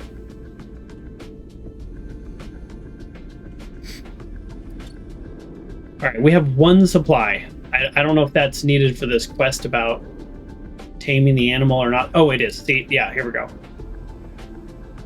Tame stowaway. Okay. Ooh, boy, this is going to get expensive. It's 80 credits to tame the stowaway. Rather than starve, every few cycles you could leave supply out for the stowaway until it's ready to reveal itself. So start action. I don't know if I need to do that now and if that was just a huge waste. You know what? Let's spend one more day here, and we're just going to use it to work. Let's hope for good dice. We got terrible dice. Sleeper, you got a moment? I have news about Athlon. All right, we got terrible dice, so that was probably a waste of a cycle. He has a seriousness you rarely see etched in the hard lines on his face. You remember this ship he's talking about. The the last surviving interstellar faction ship in the Helios system. Yes, that's right. I think this is another... I think this game has possible endings of like destroying Lane or taking this ship. It's like an old ship from like the old people from hundreds of years ago who had better technology than us, and we can just fly to an entirely other system and he'll never find us. Because I don't think their ships these days can really even do that. So I think this is another possible way to end the game. I've been putting some serious feelers out of lost ships. Something came back. He glances around. His information might leak some unwanted source. I've been working with a contact of mine. A signal catcher working out of the Hollow. It's got some promising data. Well, am I going to the Hollow? Is that... No, I'm going to Helion Gate. Alright. You trust him as much as I trust anyone. The problem is the signal catcher's gone quiet. Nothing for a few cycles now. Maybe he just got wise to value what he found, but I doubt it. Maybe he took a holiday. I reckon we pay him a visit in the Hollow. What about Vesna? That's the person he used to work for that's chasing him now. Could she come sniffing around after the fact? Oh, that's what she does. That's all I got. Okay. Alright, I'm just gonna kind of skip that. Like, I get it. Okay, let's, yeah, I mean, we only got...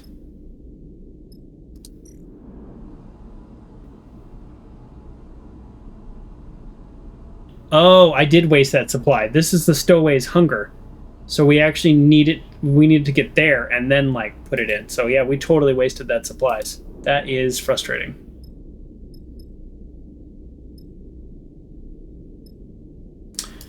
All right. What was the best one?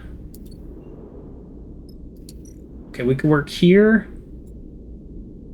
All right, this one will give us food if we're successful. Oh, actually, we can't be successful. We can only be neutral. We still got +1 energy and 6. That was great. That was ideal. Let's not ever do that again and risk it that much. So this is the one where we want to do that. And unfortunately, I think we spend all the money we just got and we buy one supply. Supplies are so expensive here, and then we get the heck out of here. Yeah, I didn't need another day here. That was a mistake. That was a mistake. Okay, we're gonna do the diagnose your frame. Where's the Hollow? This is where we're going to end up, the Scattered Yards. Green Belt. That's the Hollow. Okay. So we could go Helion Gate, Green Belt. I don't think we can go through this, though. So we'd have to go Green Belt, Hollow, and then up. We could also do that. But either way, it doesn't matter. This is where we're going right now. And then we can worry about that other stuff. Worry about that other stuff when it's time to worry about this other stuff. Helion Gate hangs over the rig. Its corroded arches resemble the dislocated vertebrae of a vast, long-dead serpent. This is one big, ugly scrapyard. Whistles from a seat. It's kind of beautiful. Sure, Serafin waves a hand at the gate. In a morbid kind of way, dead things are. Gotta be big if you want to fit every ship that visits the system through it. Bliss cuts back from the cockpit. Impressive, really. Building something so massive out here. Solon likes to impress visitors. Sure. Serafin leans forward. Let's get that out of the way. But they also like to... Everywhere we go, they just so much talking. Serafin catches your eye, looking for some agreement most admirable way. Solon has a curse on his systems. Boom. I'll just agree with them. better off without them, that's for sure. I agree, but without them, this system would just be two gas giants and a load of rocks. No harm in recognizing it. We gotta back our buddy here, even if he's wrong. You look at the cockpit towards the gate. Its layers of systems and rooms slowly opening to the void, peeling away the cycle after cycle to reveal the bones underneath. This is like the Solon people are like previous inhabitants. This is where Gene Min mentioned you might be able to find the location of a ship with a prime ship mind. Along the old shipyard manifests Solon records over the towering structure of the gate. This is going to take some work. Suddenly, a flash high up in the gate catches your eye. A light turning on and off again for a moment, you lose track. Is this place inhabited? Solon raises an eyebrow. I doubt it. He winks and smiles. Are you hoping for a station-side bar? I have a feeling you'll be disappointed unless we find Executive's old liquor cabinet bliss past shoulders. I hope we can find supplies and stuff. I don't have anything. Time to see what secrets the gate has left. Okay, yeah, there's stuff here. We're okay. Dice, not good. I mean, honestly, any ones are just bad. So if I have any ones, I'm kind of annoyed. I think on average, like, we did okay. You know, because we got a 6, but I would rather I'd rather have, you know, several 5s, 4s and 5s, 4s that can convert into higher numbers if I have the skill. Yeah, I'd rather have 4s and 5s than 1 6.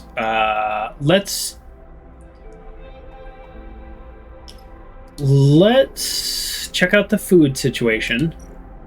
Okay, so now this is on 2, so after it gets 1 more, then I'm gonna give a supply, I guess? I just don't know. Yeah, I really wish I hadn't wasted the other one. But we're here to diagnose our frame, so we're looking for a ship. This is a customs hall. Once a bustling entry point within the gate. Once a main checkpoint for entry into the Helio system, the Helio gate lies dark and broken, but it's not without its secrets. Explore the corridors. Dark corridors lead off into the abandoned facility with no map, no one to guide you. Picking a direction and following is your only option. I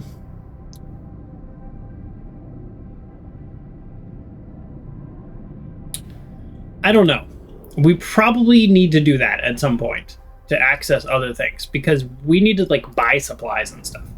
This is actually what we need for the quest. So this is the skill we have a plus in, so we're probably going to want to like come in here with our 4s and 5s, but not our 1s. And this is extract vector slower than turning on the entire archive, which is what this is. So this one's dangerous. So they're just directly telling us. This will give us like +1, this will give us like +4. We only have so many turns here because the guy just is going to catch up to us. So, yeah.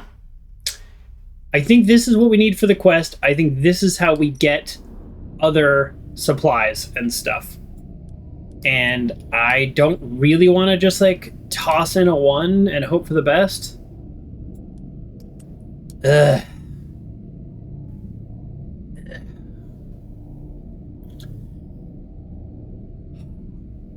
You know what?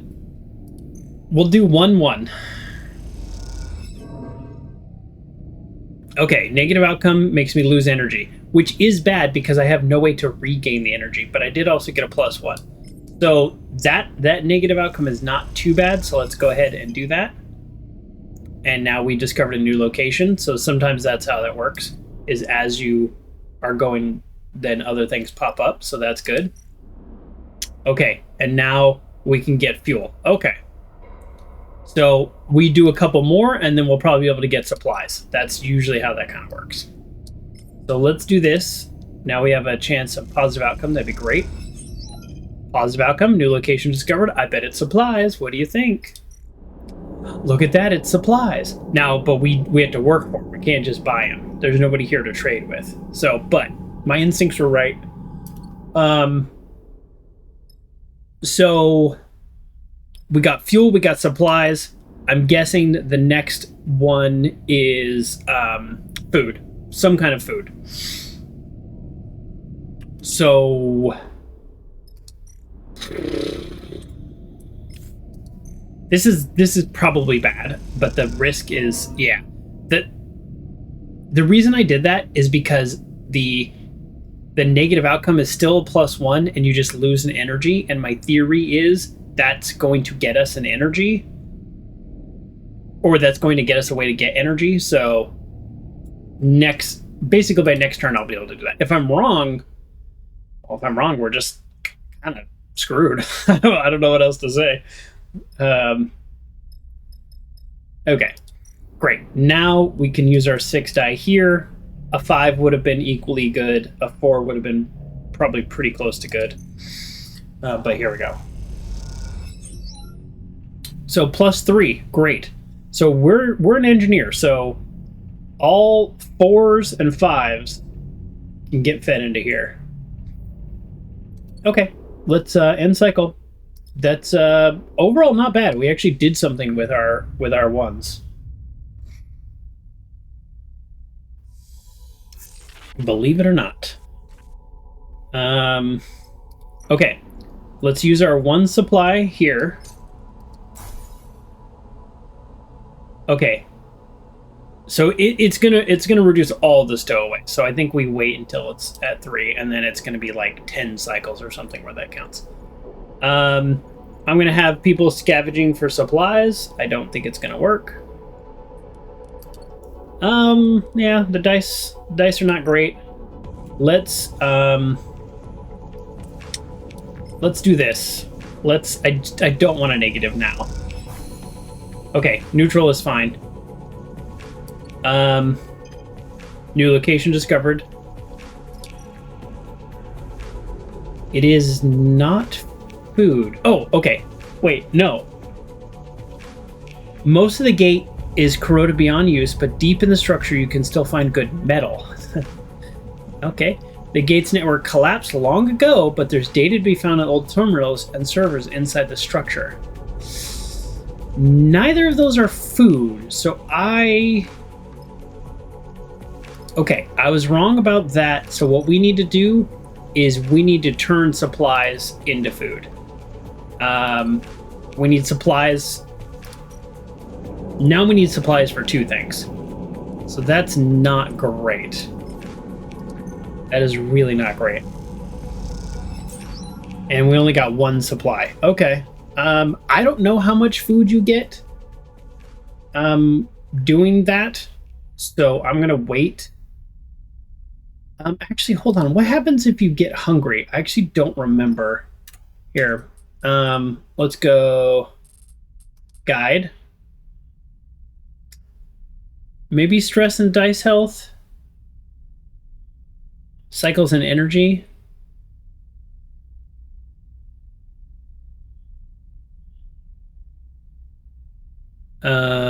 Okay, you'll lose 1 energy. If you have no energy and start starving, you gain 1 stress, and you regain energy by eating. Okay. So not eating gives us stress. We can take a little stress because we also can, when we get terrible dice, like these 2s, for example, we can roll them to, yeah, see, this is like dangerous, so I don't want to like do dangerous things with these numbers. We can roll our stress to get better. You know what? This is a little too risky.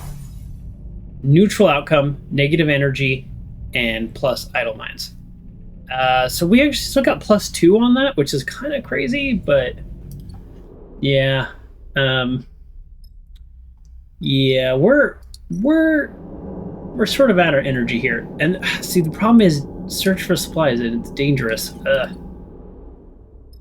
I just hate wasting rolls, but like this is a 2 and over here it's a 3. We're risking it here. Oh wow, that was lucky. So also +3. So 1, 2, 3, 4. There's 4 left. Okay. Next cycle, we should be able to get that going. End cycle. We just need some good dice. And we're like officially starving also. Okay, we're starving. I've never been starving before. So we did get a supply. That's what I was hoping for. We have our team sourcing supplies, so they did that. I don't know how much food this gives you. Okay, it gives you 4. That's not bad, actually. 3, I would have been like, eh. 2, I would have been pissed for how expensive it is. But actually, in hindsight, in some places, the supplies cost 15, but a meal costs 18, so... Alright. Okay, we can risk it with this die. Yeah, let's actually risk it with this die. That might have been a mistake.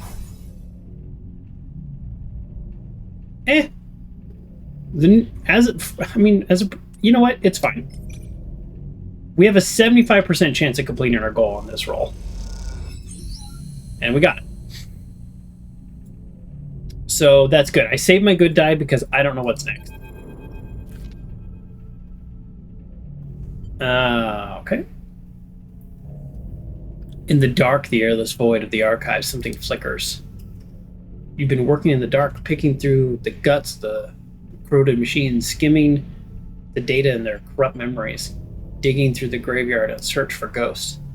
But now, with another flicker, the place begins to come back to life.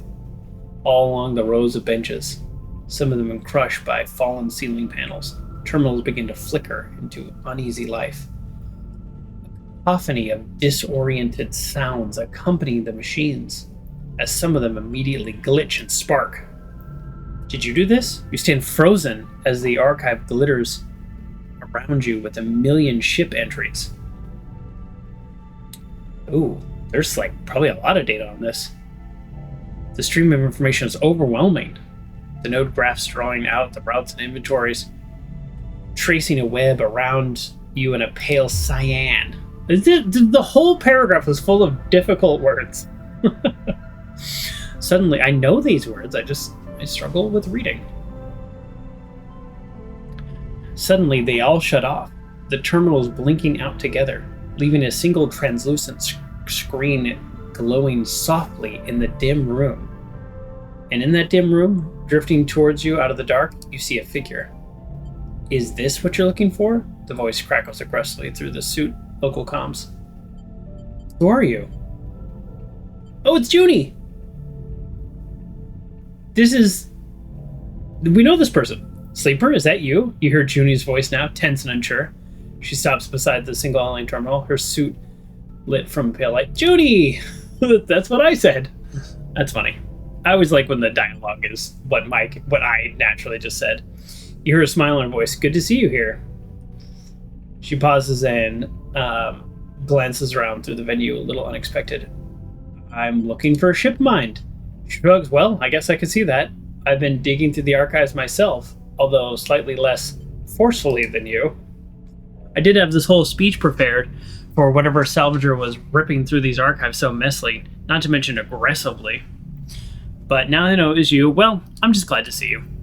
Although you really need to be more careful. You could have taken the entire archive down the way you were working on it. I was doing the dangerous task. Maybe if I'd done the risky task, it wouldn't be saying this. I don't know. These machines are decades old. You can't just rifle through them like they were scrap pile. I saw a pattern in your queries. A prime ship mind equipped ship. Whew. Still operational at the collapse. Last located in the region around Hellion Gate. You could feel how pleased she is with herself. How about right? Yeah, nicely done. She still owes us. She tricked us into stealing data, and then we had to like steal things and then go on the run. Is dangerous. That's why I did the hard work for you. Junie beckons over to a lone lit up terminal. You drift over and you see a single point, a faded transit trail beside it, sunward from Helion Gate. Something like this, maybe? She smiles and steps aside so you can see the screen. You check the info. Pale pain beside the map. Ship mine in use. Abandoned by all hands after the collapse. Tantalizingly in reach. What can I say? Try thank you.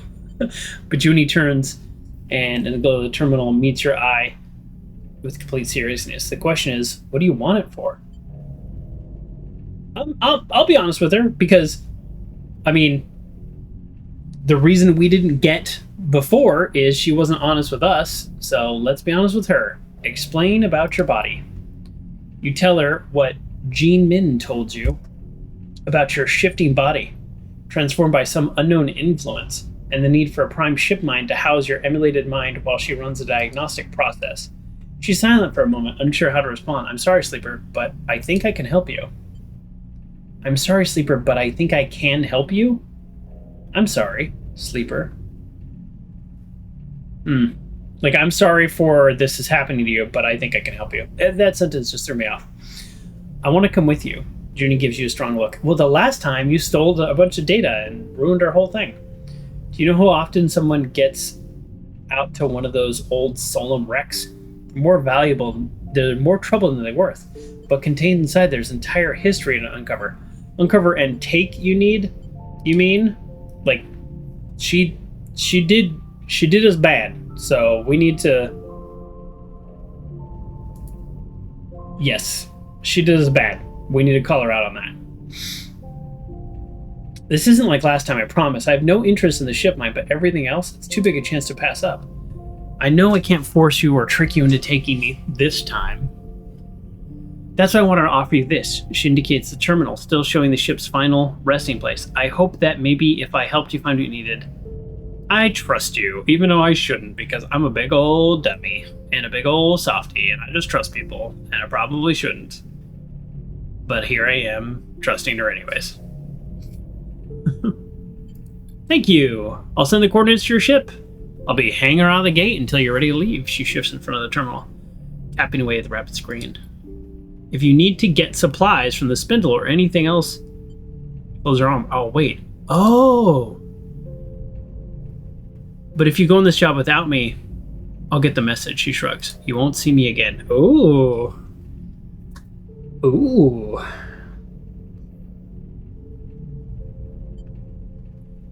That they leave the archive. Okay, so that's interesting. She was like, hey, if you need to go to the spindle, that's fine.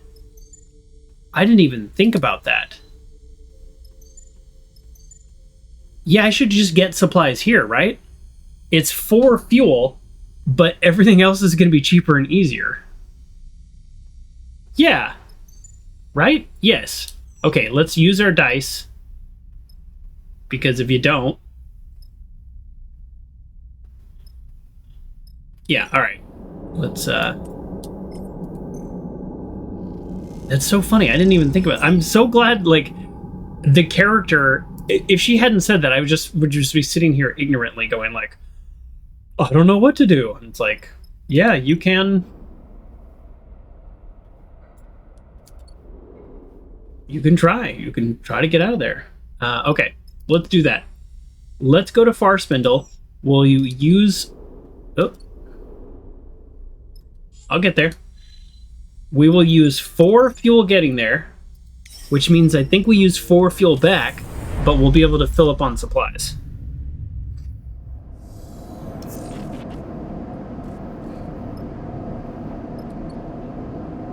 How's the creature doing?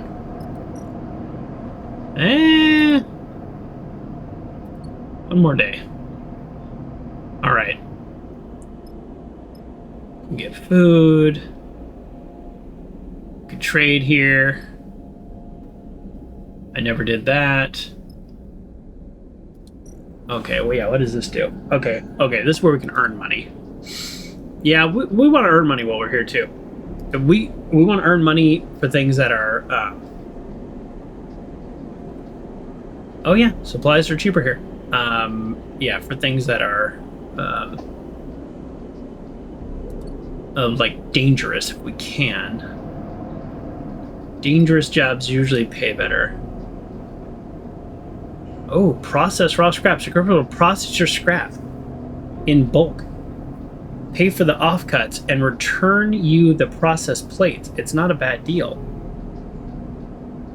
I don't know what that means. So let me put 2 scrap in here and see what happens. So we got 1 processed scrap. We got 7, and we got processed plate. Cut and wrapped scrap plating ready for the exchange. Huh. So we got money for it, and now we also have a new thing called processed scrap.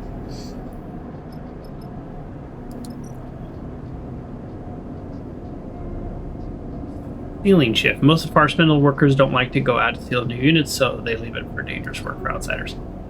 That's probably going to be our best bet in terms of pay. That's Endure, though. We don't have any add-ons to that. And then what's this one? That's Engineering. We do have add-ons. So, like, yeah, let's go ahead. Let's see how much money we get for this. 14. 14 for anything is good. Okay. I still don't know why I have processed scrap, but I do. So 14 is probably... 14 might be the best we can do. I could do this one. Here, let's see. I'll waste my 5 die here, because I don't get a plus for it. I hope I get a positive. Neutral. 11. That one actually might be worth more, but... this is Engineering, so we get value for this. I'm gonna do it anyways. This is risky. 3 and negative. Okay, that was a negative outcome though. That was not. Yikes. Okay. Let's get some food. Order a rack. Okay, so this... yeah, oh, that's right. I remember this place. So this costs 4, and that gives us 1 energy. And then this costs 12, and I think that fills us up. Okay. I'm going to end cycle. I mean, like, we definitely need to fill up on the fuel here. I don't... just in case something happens with the story. Okay, I'm gonna have everybody focus on supplies. Let's end the cycle. We're gonna spend 1 more day here, and then we're heading out. Sleeper, you hear Bliss's voice hiss past the break corridor. You have to come see this. You follow the voice floating outside the flight, looking in. Quietly, she's eating. Oh, it's a cat! Are you kidding me? This whole time? Oh, I thought it was some horrible monster, but it's just a kitty cat, which they are sort of also horrible monsters, depending on, you know, your connection in the food chain. I had no idea. I'm so glad I didn't try to starve this thing out and that I tried to tame it. Look inside and see a cat floating just inside. Batting in some food pouch, the stray barely acknowledges your Bliss's presence. Instead, angles her body to catch the droplets of liquid that are released from the transparent pouch. Cats are carnivores, so I don't know what's in those pouches, but looks like we found our stowaway. Hey there, girl, Bliss whispers at the stray, beckoning. They hold up their hands so the cat can see them. Not here to take those rations away, all right? I'm actually kind of glad because I was like, I did not want to give another supply to that. You both watch as the stray suddenly kicks away, twisting balletically? I get it. It's saying like a ballerina, but like I've never seen this word. Through the air and gliding past you both out of the supply store. It catches one of the corridor's ribs, swinging itself into the wall and perches and watches Bliss with big eyes. It's very good at 0G. Makes sense. It's a space cat. The comfort of its movement in 0G is striking. I just said that. And you realize you've never seen an animal navigate the microgravity before. You hear a sound and turn to find Solom arriving on the deck in the engine room. He stops dead in his tracks against the wall, staring at the stray. What the hell is that? He says, it's a cat.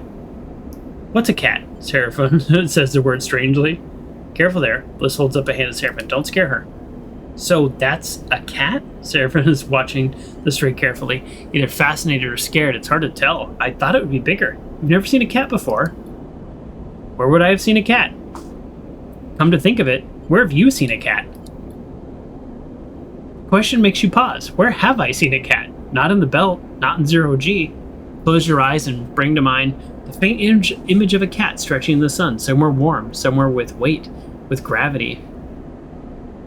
You touch the fur of its back, and it reacts, sliding against your hand. Oh, brave, I reached out to pet it. Careful, Serafin hisses warning. He doesn't know what a cat is. He's never seen a cat. Bliss is reaching out to the stray. Shh, you'll scare her. Bliss makes a tutting sound. We had cats back on the eye, but they were in spin gravity there. The stray's big eye watches Bliss's hand as it approaches. And when they touch the top of her head, the stray does not move, does not react. Look at her leg, Bliss nods to the sleeve of the cat. She's been hurt before and taken care of. She's really scared. Oh, I can't see anything. Oh, this leg. Oh, she's got a little band-aid. Oh. The game, by the way, Stray, the video game, amazing game. I love that game. That's probably one of my, that's in the top 10 of games that I've streamed. 100%, for sure. Might be top 5. Might be top 3. I'd have to sit down and really look at them all because there's just so many good games that I've played, but Stray was just one of those games that as soon as I saw it advertised, I was like, okay, well, I definitely have to play this, but is it going to be as good as I hope? And it was better than I had hoped. I really enjoyed that game. There was one part I didn't enjoy, the scary part. You see the cat gently trembling with Bliss's touch, but slowly she settles and angles her head for Bliss to scratch her ear. The movement brings back mysterious memories. What's its origin? Focusing on making your skin tremble. A shiver running up your arm. It's been breaking into our supplies. Serafin has his arm folded, looking at Bliss. And now we've caught it. We should let it out. Look at her. She's not going to do that again. Bliss's eye meets the stray's. You aren't going to do that as long as we feed you, right? That may be true, but we can't risk it happening again. What if we've been on a contract? Serafin gives Bliss a reproachful look. We can't keep it. Bliss shakes her head. She's a stray. She needs a home, right, Sleeper? Bliss looks at you. Look, I've been saying since the beginning, we back Serafin. I want to back Serafin even if he's wrong. There is a 0% chance we are letting this cat go. We're keeping her. Bliss smiles widely, unable to contain her excitement. You won't regret it. Look at Serafin. Plus, the rig is already full of strays as it is. That's true. I guess it is, Serafin concedes. You have to feed her, though. Sleeper, she's your responsibility. He eyes the stray. I never thought a cat could eat so much. Some cats really do eat a lot, and then they're small, and then other cats eat a medium amount, and they're huge. I don't know. I can't. Maybe it's just like humans. Just like humans. It's not all just calories in, calories out. That's like gym bro science. It is not real science. What is that? Oh, that's right. Sorry, this is kind of a greenish teal. So it's it reacts to the green screen a little bit. And so this line is the line in the game, and it's showing up on the mug. But it will not show up on this side. That is cold tea, and now it tastes kind of gross. It's like immunity or calming tea or whatever. I don't know. There's a bunch of stuff in it, but it's not good cold. All right, you'll get used to her. Trust me, cats are worth it. Serafin reaches out sheepishly towards the stray. As he does, the cat bats playfully at his hand. He pulls away. If you say so. I'm not really used to animals. It makes sense. He just lives in space. He hasn't seen an animal. Well, we won't have a rodent problem. Well, I don't know. Some cats are lazy about that, too. You watch as Bliss tries to get Serafin to pet the stray properly, guiding his hand to his ears before the scratch, explaining how to approach her. As you do, the memory of that other cat runs through your mind. It feels like a raw wound, that one. If you touch it, it will only bring pain. Oh, I know that feeling. I know that feeling. But you can't help but pick at it, knowing it might contain some distant part of you. we got a cat! And we got a skill point! We can't do anything until we get 4, but it does bring us one step closer. What are we even doing here? Oh yeah, we're getting supplies. Alright, and I'm gonna use my dice. I am going to actually... I want to know what this one is if I get a positive, so I'm going to use my 6 here. Okay, see, that's 11. See, what a waste. I knew it. That was a waste. Because this is going to be way more. 14. Not way more, but it's more. Because of what happened last time... Do we want to risk it with the 2? We do. We do want to risk it. We got 12 minus 1 energy. We had to eat anyways. And this costs... Oh, nope. Sorry. That's a quest that we haven't done and probably will never do. This costs 12. And we get more than 1 energy, so this was worth it, is essentially what I'm saying in the long run. And let's go ahead and feed ourselves for 4. And let's buy fuel. And buy supplies. This is the best we can do.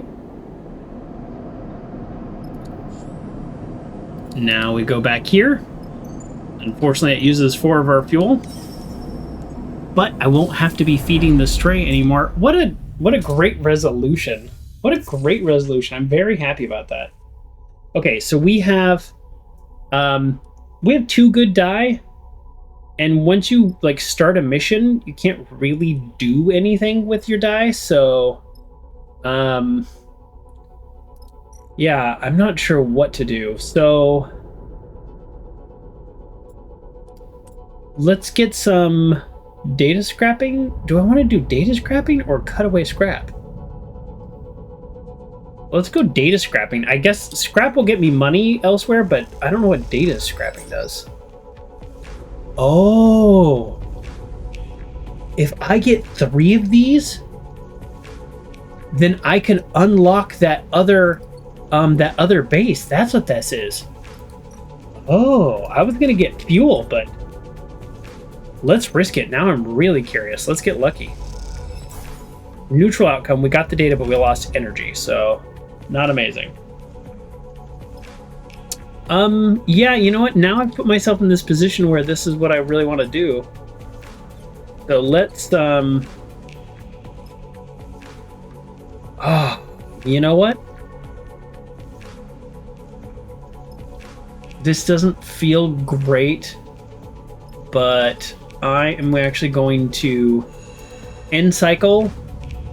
No, this was a mistake. That was a mistake. I just realized that. When I come back from the mission, I will have dice then. So this, yeah, this was a mistake.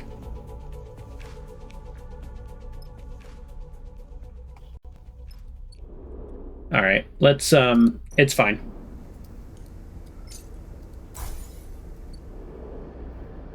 It's not the end of the world because I'm going to get this data. I'm going to get, hold on. I'm going to get this data. Ooh, do we risk it? We risk it with the 3? Let's do it. I shouldn't have eaten that supply. We got it. We got the 3 data we need. Not my favorite outcome. But let's get our 1 cargo. We have good dice for this. So we'll go seize the cargo. We got a chance to fail this. +1 supply. We're good. We're max supply. Now we go to fuel. And we use our best dice for fuel. Neutral. +2 fuel, -1 energy. I did not want to lose that energy. Okay. I think the longer we stay here, the more likely we're just gonna get things messed up. So it is what it is. We got the 3 data though. So when we come back from this mission that we're about to do, we will try to scrap. Okay, so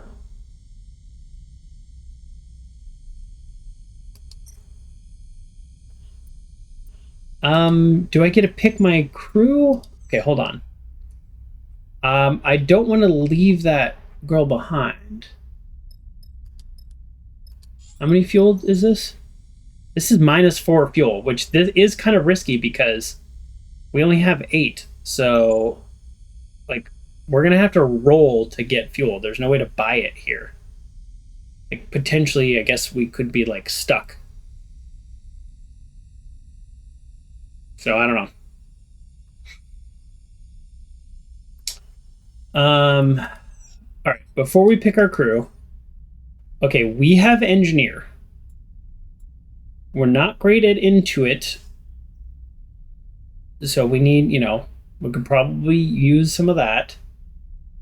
Engage, so we probably need one person with engage. All right, let's go. So we have to bring Junie. You know what? Last time I brought Eugen, he was a total failure. So I think we're going with Bliss. She does not have very much stress.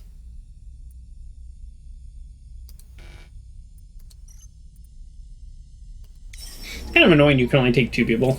But whatever, I mean, it's their game. We're too far sunward, sleeper. Serafin turns back in the chair. I don't like it. It's hard not to agree. The coordinates Junie found have drawn you out of the Helion gate and almost out of the belt completely into a soft rubble-strewn transition with the Helion system on the edge of the Conway-controlled space. Oh, we do need to be careful here. That's why the ship is likely to be untouched. Junie surveys the wreck coldly. It's too far sunward for belt traffic to run into it, and now, with Conway drones patrolling the edge of the belt, it's even less attractive. Lucky us. Junie eyes you, trying to detect if you're being sarcastic or not. I doubt anyone has been here in decades, so actually, we are lucky. Any drone signals? Nothing I can see. I don't dare reach out too far. Flicks a few switches. We should assume they're out there. Agree. As you look out of the twisted wreck, you exchange a look with Serafin. He's seen it too. Okay, blinking. You see something red blinking between the stars. Cool. We better get to it, sleeper. Quickly and quietly. Okay, so we need to, like, there's the quest that we need to do, but the order that we do probably matters, if that makes sense. So, and that's what they're trying to tell us, like, quickly and quietly. So think about, like, ways to, like, do it. Well, anyways, you'll see. I have a theory. So if we're detected, we'll be killed by a machine, not a person. Bliss shakes her head. I find that very reassuring. They get up out of the quarter seat and glide towards the back of the ship. Blah, blah, blah. Okay.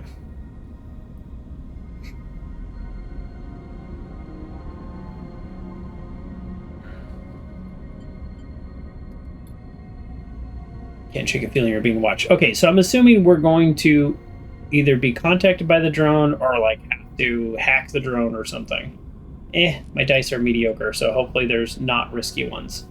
Hopefully we get engineer and it's not risky. Or not dangerous. Being here is a risk, you know that.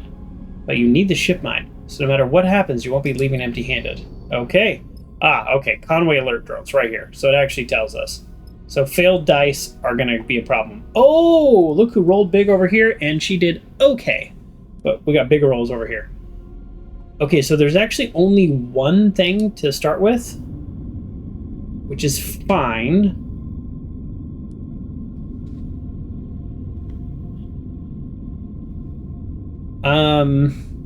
She actually has a +1 to interface. I didn't realize that.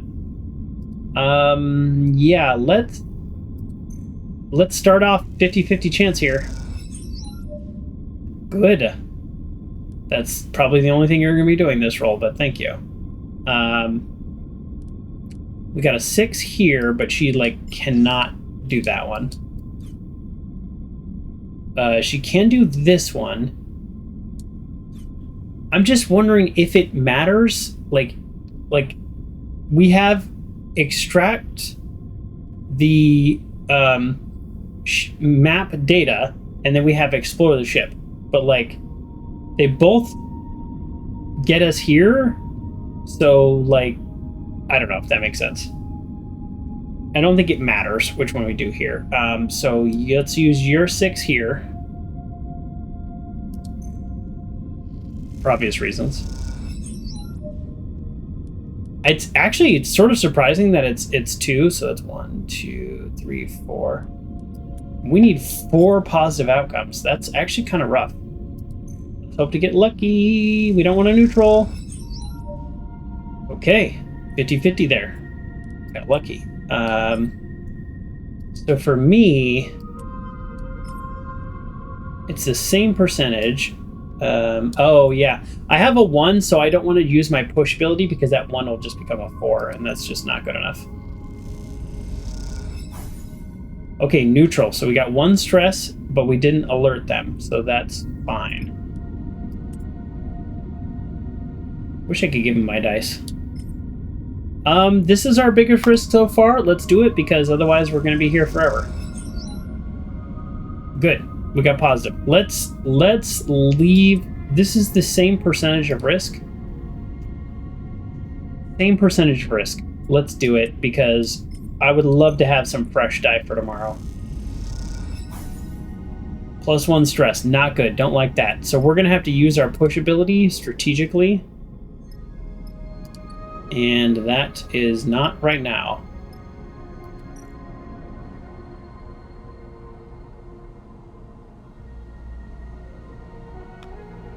You put supplies in the special feeder Bliss set up, but this time the stray approaches you. Oh, okay, so it's going to tell us when we need to do that. That's interesting. I don't know if I love that. Oh! I didn't even know this was an option. Upgrade to increase the ship's range. The engine will need to overhaul to squeeze more power onto the turbines. This means new components.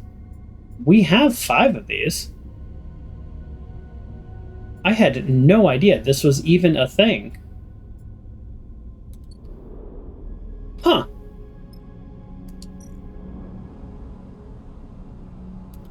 Okay. I can't do most of this on a mission anyways. I was just trying to, like, look. Alright. End cycle. I just hate not using 2 dice, you know what I mean? So we need like a 3 or a 4 to be our smallest die. 2, maybe, depending on what happens. Junie rolled 1 good one here. And over here we got 2 mediocre ones. So let's go ahead and do this. And this is what I was hoping for. Guarantee finish this. So now we have more dice for whatever happens next.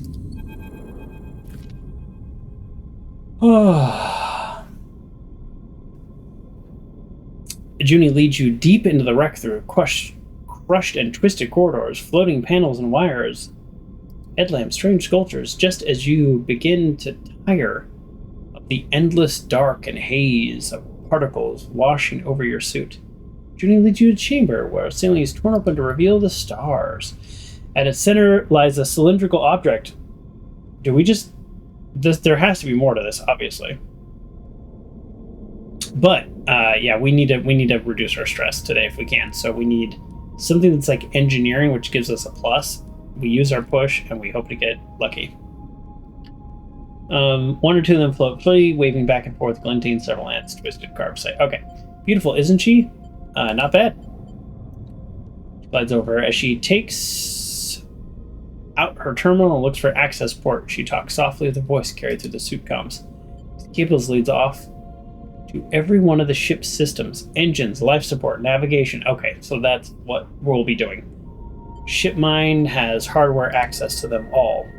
When an old ship like this was running well, the shipmind would distribute itself, some of its protocols running freely in different sections. It would be less of a single governing mind and more like a load of systems clumped together to form a complex living machine. Think of a plant rather than a being. A plant with incredibly rapid processing power and much more accelerated response time than your average tree. Alright, funny. You watch as she finds an access port and slips a cable inside, slotting the translucent screen onto the top edge of her deck. Let's see here. Oh, Junie's screen's filled with a bright scrolling data. Incredible. There's so much here. She hits a few keys. I'll start copying this over. It's everything I need. You watch as Junie starts rapidly typing. I don't know what she did with the last data. So what do you mean it's everything she needs? I don't know.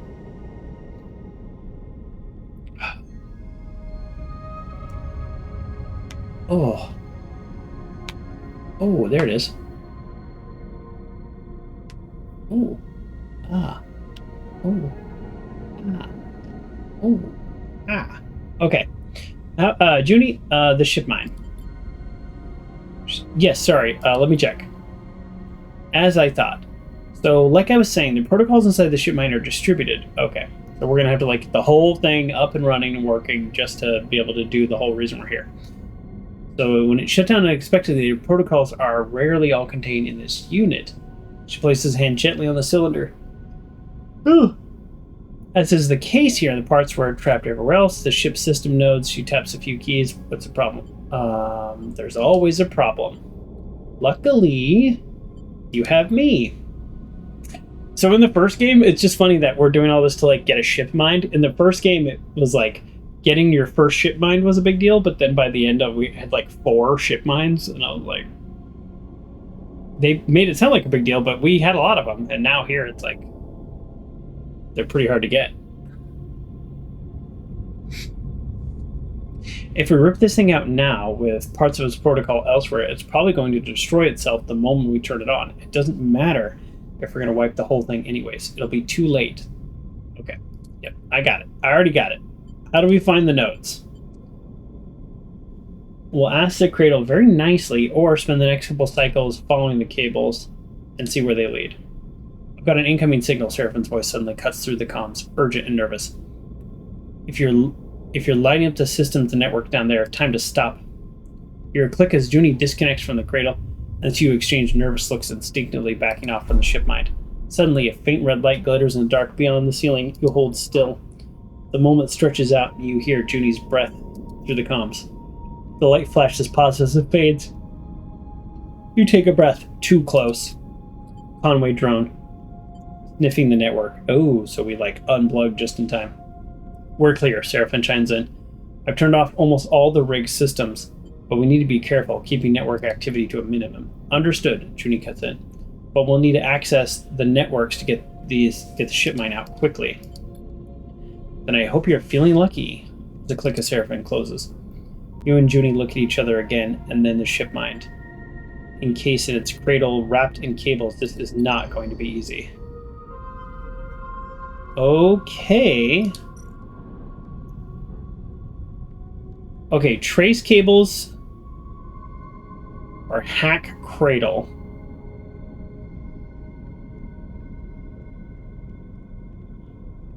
Track cables, not trace cables. She still has a couple dice. Oh, wow. Bliss can't do either of these. Look, it's the green. She literally can't do either of these tasks. So, it's Junie or I. Wow. Even if she had a 6, she couldn't do this. Well, I don't love this. Is there anything else we can do right now? No.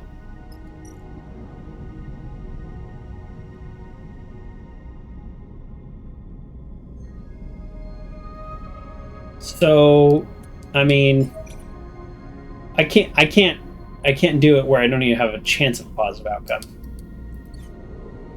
Boy, yeah, this is a bad day for us. All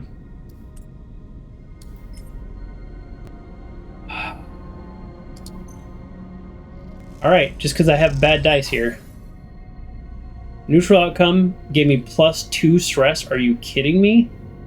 A neutral outcome gave me +2 stress? Alright, we have to push, and we have to get lucky. We need a 50% positive. We needed that. We needed that big time. On a 2, we needed that. And here we go again. 25% chance here. Conway alert plus stress. Okay, that's It said Conway alert, but I don't see a Conway alert, so I don't know exactly how that's calculated, but that was very bad for us.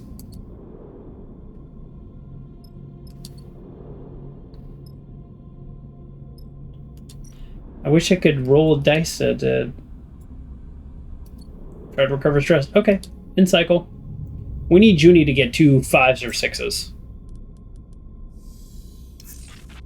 Oh, what did I said 2 5s or 6s. She got 2 6s. Oh, thank you. And it doesn't matter what Bliss rolls because she can't do anything. Okay, we're actually in a really good position because now we can push. This 4 will become a 6, which is just obviously perfect. And then we'll go over here for 100% positive. Hack goes. A hack is worth 3. We love that. All right, we have it this turn. So that reduces my stress using the push that way. Actually, oh, I want to cancel that. Shoot. I feel very dumb all of a sudden because I actually wanted to use her dice in case whatever the next thing is something I could do. Darn it. I really did just waste a 6 on that because now look, there's new locations. Okay. So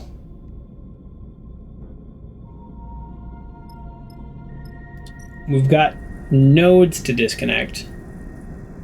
Okay, this is Junie again. That's good. Okay, this is engineering. That's good for me. So we have interface engineering. Bliss can do engineering, so that's okay. And then what's this one? This is the same. Okay, it's literally the same. I guess it doesn't really matter which one we do, but let's do it. Okay, +2. What's this? What do I get here? +2. That's it. Disconnected. Okay. Now the real question is, do we risk this? I think I risk her because she's going to get stressed. I don't want any more stress, so let's risk her. Conway alert. And we got +1. Yeah, I'm going to go for it. 50% positive, 50% neutral. Neutral, Conway alert, +1. Okay, that means if we get 1 good die next turn, then we can disconnect that. So that's not too bad. There's 2 Conway alerts. I have no idea what they do, but at least I didn't get a stress. Oh. Junie just rocking 2 6s again. I have no idea why, but I'm happy to do it. Because this is engineering, I'm going to turn my 5 into a 6. I hate that I have a 1. Ooh, hold on. I almost want to like rig the system a little and like do no. I have too high of a chance. Okay, never mind. I want to use my push ability, but I don't want to use my push on a 1. Alright. It's ready, sleeper. Junie's voice comes quietly through your comms. You look over at her, floating beside the cradle, uplit pale screen. She gives you a reassuring nod. I feel like we did that pretty good. You turn the prime ship mine now floating above this cradle. The final node disconnected. Oh, did we do it? Some of these missions seem so hard.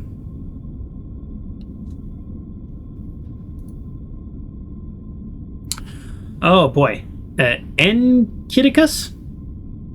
Oh, that's how I'm going to say your name. Yes. Oh no, an ad is running. Oh, I'm sorry. Oh, how terrible. I was not paying attention and realized an ad was running. Well, I don't know if you see ads, but I will address your comment when the ad is done. Oh, okay. You're here. All right. Yes, dangerous activities have negative aspects to neutral outcomes. Yeah, I'm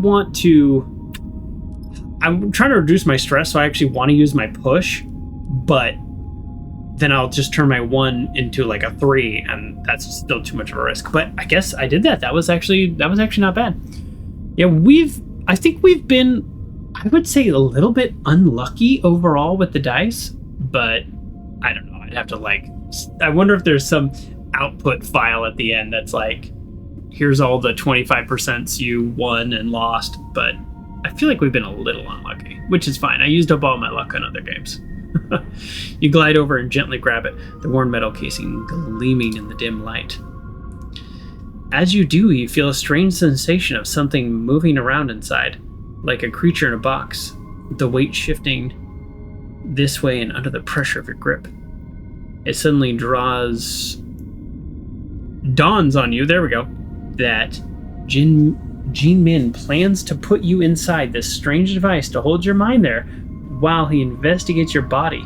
Yeah, it's not amazing. It's kind of scary. The drone's still sniffing around, Sleeper says, voice cracks with a cough.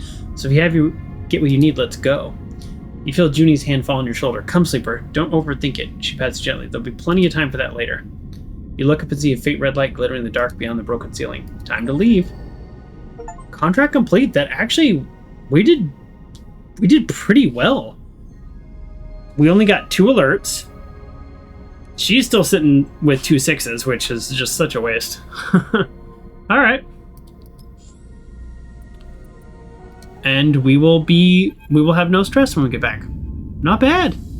We did damage this same die again. Unfortunately, it happened to be this die. Arriving back at the Hillian Gate as a lonely cold fades. Feels like relief. There was tension in the rig as you came back on the inner system. A watchfulness for errant signals and glinting red beacons that choked the conversation. But now, floating in the comforting shadow of the vast ruin, the sense of relief is palpable. That's 1 prime ship mine, condition unknown, retrieved. I would like if we got some money. We haven't done a single mission that's got us some money. Shutdown protocols this week. I marked that as a success. Agreed, thank you. We're the crew, and we work together. Sleeper, can I speak to you? Junie asks. Of course. She leads you to the passage, tucking herself against the wall. She looks small, even in this compact space. Thank you for taking me with you. I hope I proved trustworthy. I never doubted you. It's nice to hear, she smiles at the floor. Thank you. In my time here in the belt... How are you here, by the way? Does she have a ship? There's no ships here. So, anyways, she's like, take me with you. Yeah, because you have no other choice.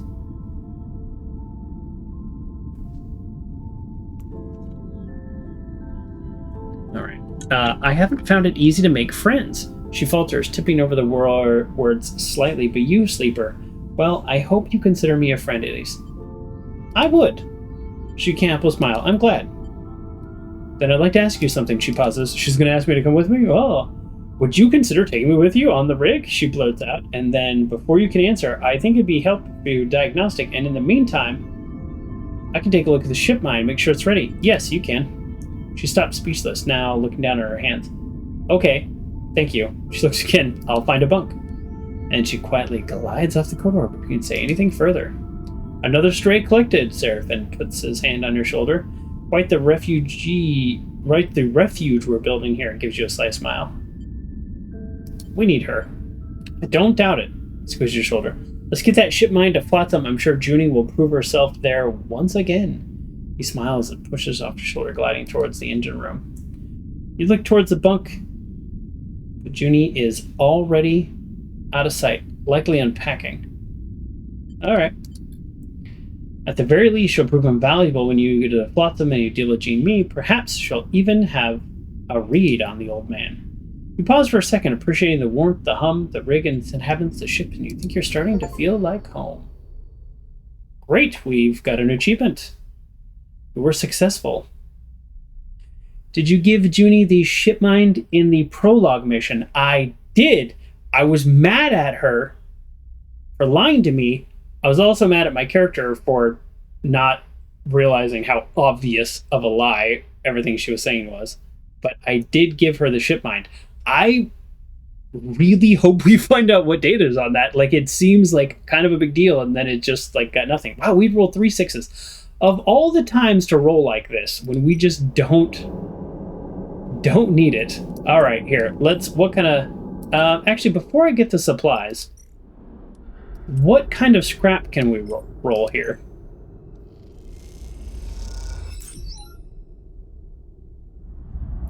I think if you don't give her the ship mine, then you can't recruit her later. Oh, probably. Oh, shoot. I wasn't paying attention. What did I just get?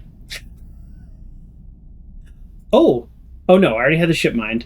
I think I got some raw scrap. Boy, I'd really love some engine components. What do we need? We need fuel. Like, do we even have enough fuel to get out of here? Here, let's roll a fuel.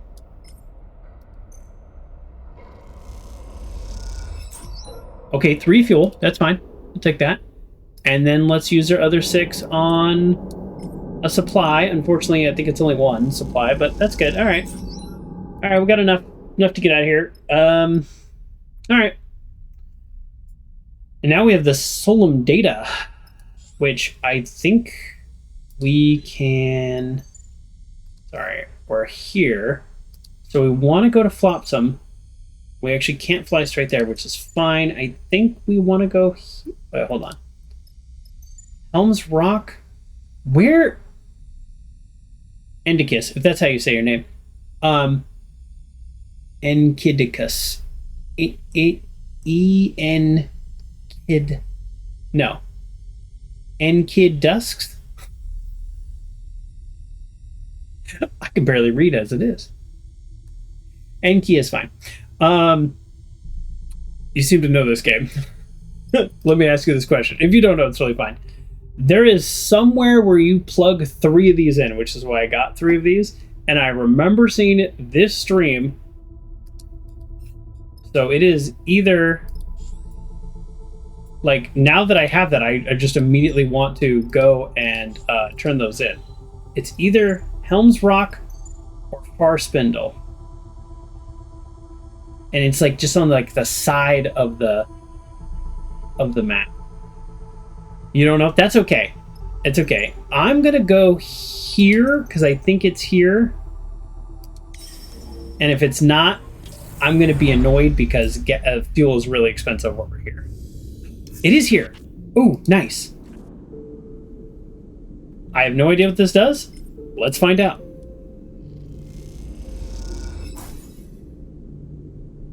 Okay. You drown the locking system in data and gives you unsealed doors. Action available. Leave. Go back. New location discovered. Oh, shoot, I need 2 more data. Okay, well. It's a repeatable action. There's a faded old Neo-Vend printer in the bay. Feeding its data should authorize its component vending machine. Okay.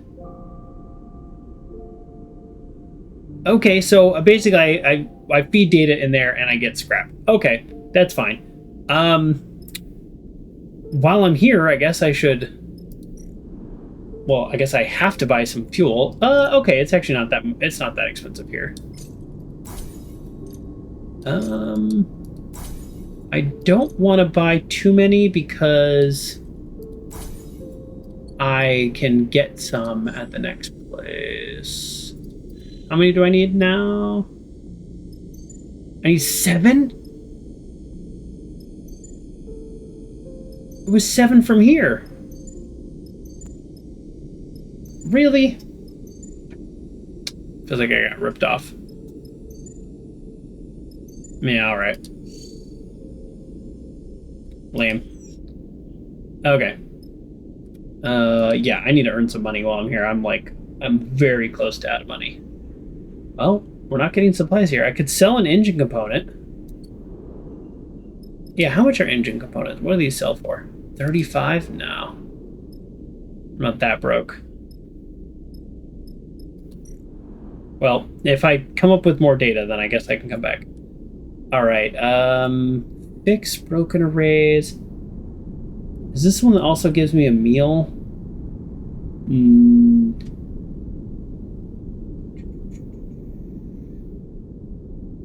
Okay. I need... Yeah, I'm trying to, like... What's the... Yeah, alright. Well, we... No matter what we do, we have to get 7. So let's do that. Ugh. I'm so broke. All these missions we do, we just, like, get data and stuff, and we don't even get anything that we can sell. Okay, so...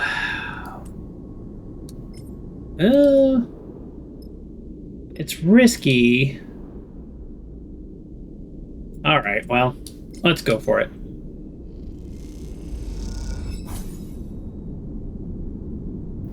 That one did give me the energy. Okay.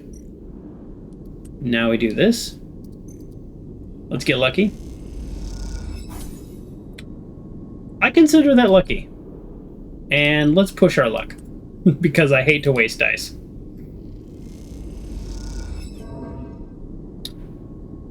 Only negative energy. You know what? That was actually... Nah. That's too risky. Is there something I can do here? No. Alright, let's leave. Let's leave. Let's confirm this is where we're going. It says deliver the prime ship mind. Oh, that wasn't tracked? Oh. Alright, whatever. Alright, let's,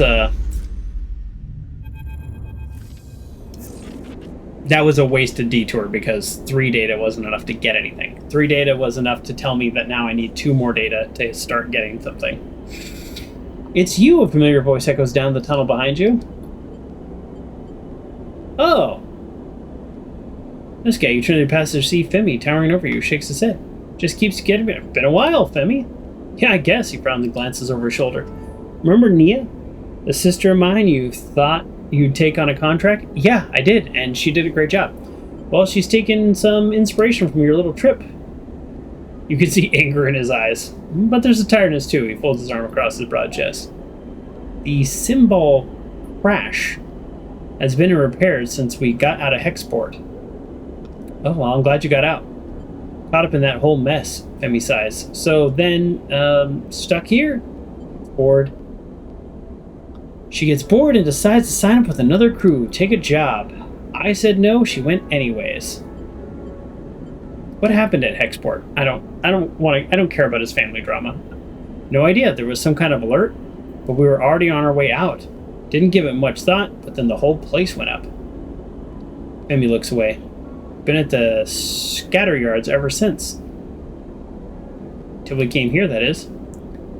Symbol crash can't leave right now. I'm halfway through rewiring the darn thing.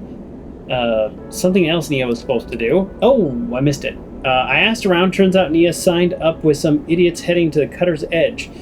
Femi says the name with an emphasis you can't place. They're as green as you, meaning they have no idea what they're going to do in a place like that. So you, Femi jabs your chest with a finger, are going to take me out there and go get her. I'll show you the way. She knows what she's doing. She knows what she's doing. Even if she does, the crew she's with sure as heck don't, Femi frowns. We're not leaving it to chance. Look, I know how these things go. I've got chits I can pay. That's good. I need money. I've been saying I need money this whole time. Can't pay for the parts Symbol Crash need when no one sells them anyways. 250. No bargaining. In the meantime, 250 is more than I've ever had, and that would keep me in fuel and supplies for a long time. So, good. But the shape she's in, it's not the best idea to head there alone. You suddenly see the desperation in her eyes. You risk anything for Nia. I'll be waiting. We need to head out soon. From across your shoulder, don't test my patience. Femi kicks off and glides back along the passage toward the ship, and don't even think about skipping out of Flotsam without me. Hey, for 250? Heck yeah. Oh, we got a lot of things going on. Yeah, I need a miner because I have... I don't know what I'm going to do with my point. I think I want to just, I don't know. It's nice to have a +1 to, something else. But, man, it would be really nice to have a +2. And then I could just basically crush engineering. But, okay. Yeah, let's actually...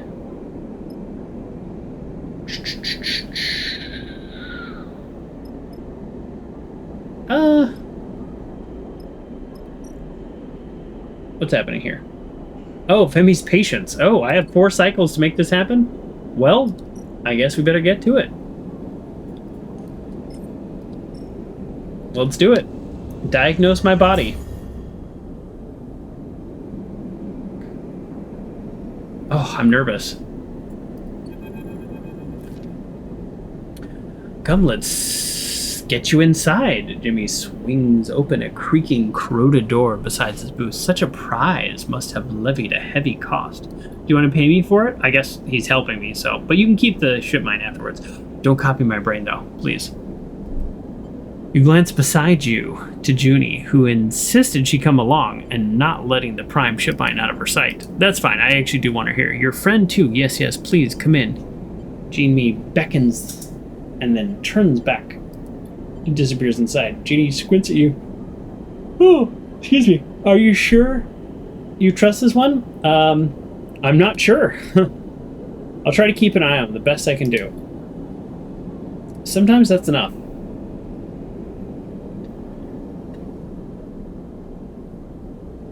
All the reading really puts a lot of pressure on my voice. I'm not a professional voice actor. I'm just somebody who talks a lot. That's just my natural way of being. But this is more talking than my normal talking. You both squeeze through the door and drift down to the workshop.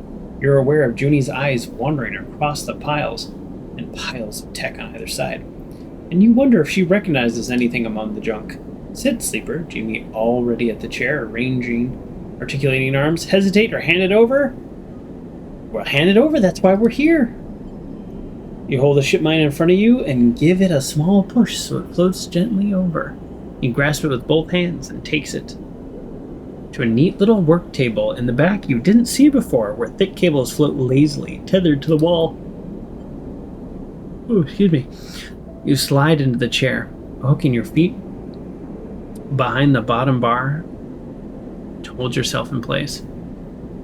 And you watch as Jinming begins connecting the prime ship mine. A tremble of nervousness runs along your arm.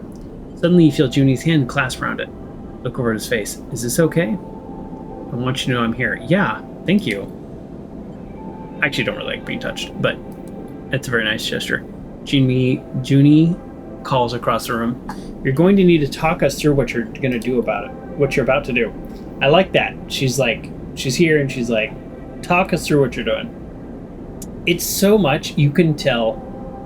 Pretty much if you know even a little bit about a topic, you can tell if somebody really doesn't know anything. You just gotta just ask them a couple questions and it's kind of like, oh boy, you really don't know what you're talking about. Of course, Junie slotted an arm-thick cable in the ship mine. A little patience, please. All this is very technical. Oh man, I can't stop yawning, I'm sorry.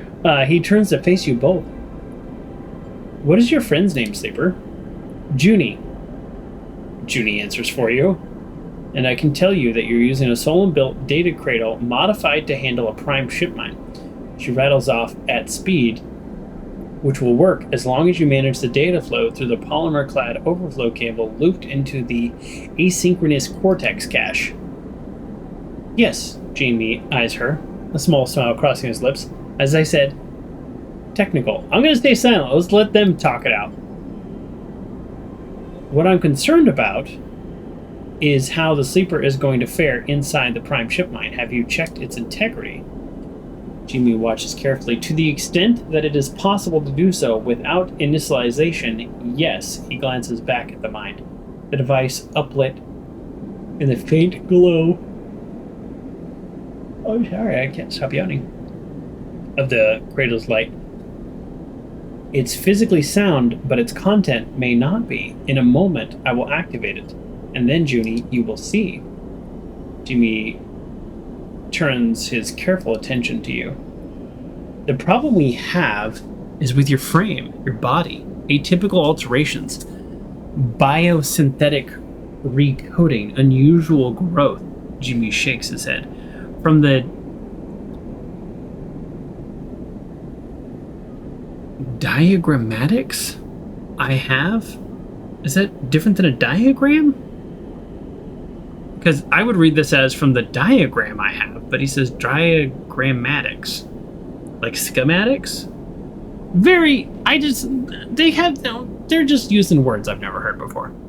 These are not typical of frames, even for those that have been rebooted as you have. In order to investigate safely, I must transplant your emulation. In basic terms, your mind, but in reality, not so basic. He smiles in attempt at reassurance. No, I get it. You're going to put my mind in the ship mind, and then you're going to give me a full workup of my body. Your emulation is an emulation of a human, and a human mind cannot be separated from its sensorium. The mind-body paradigm has long been disproven. Cognition has a physical basis.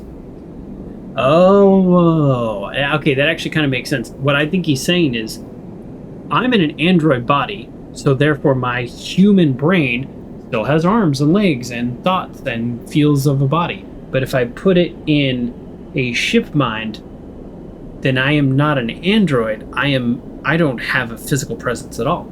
So I must first distribute the emulation between your hardware and the prime ship mind. The hardware will co-run the emulation, like the two lobes of your brain. He puts his hand together as if in prayer, and then slowly separates them. The motion makes you feel sick.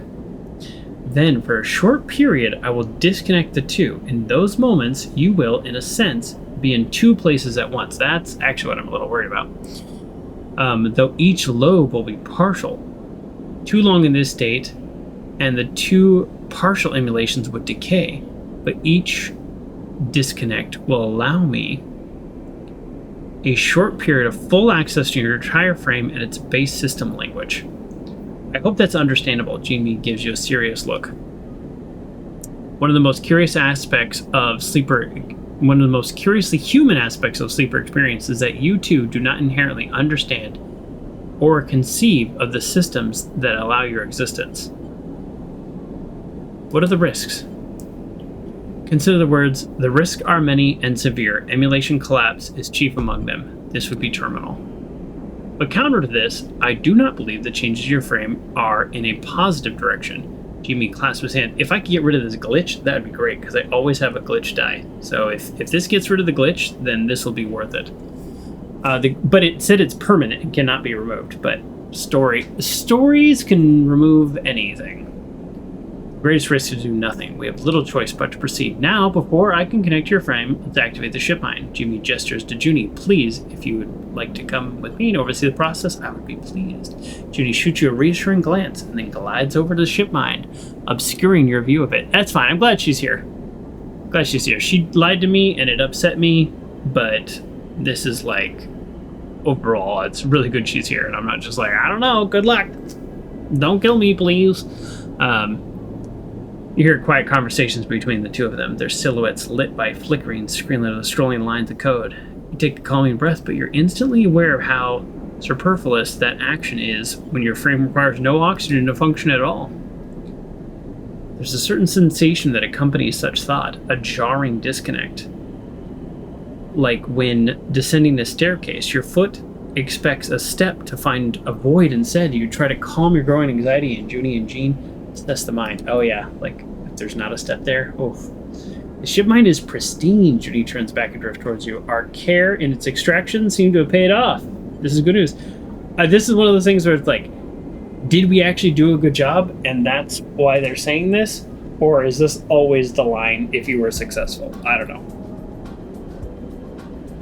Junie is indeed right. You have done well. I am, however, seeing only minor traces of the protocol that the ship mind was destined to house. The one that ran the ship it was installed in. I would expect to see it in full. He angles his head and lifts his shoulders. But protocols are not easy to track. In the end, it only saves us the step of extracting it from the mind. Instead, I simply wipe the traces. I hope that works. We're going to have a ship protocol in us. A protocol is not like an emulation, like your emulation. It has no integral physical element. It's data only, and therefore could be anywhere in that ship. In the end, its absence does not concern me. It concerns me.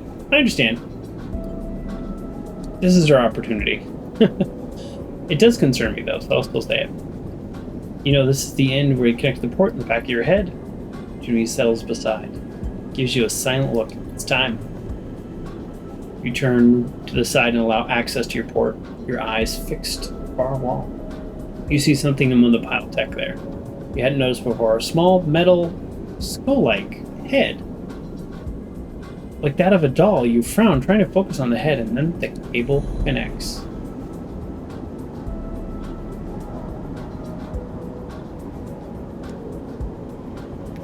Oh! Oh, jeez. That was intense, neck pop. I was in a car accident in 2019. Ever since then, my neck's been weird. Nothing doing about it. You are split like a cell dividing. Wrenched in two directions at once. This is interesting. Vast dark interior. The world goes dark and the cloud rushes for their gaps center. Where am I? You ask the question in your mind. But the travel caused gaps that form like a finger drawn across the scalp from ear to ear. But not a scalp. You have no scalp, no head.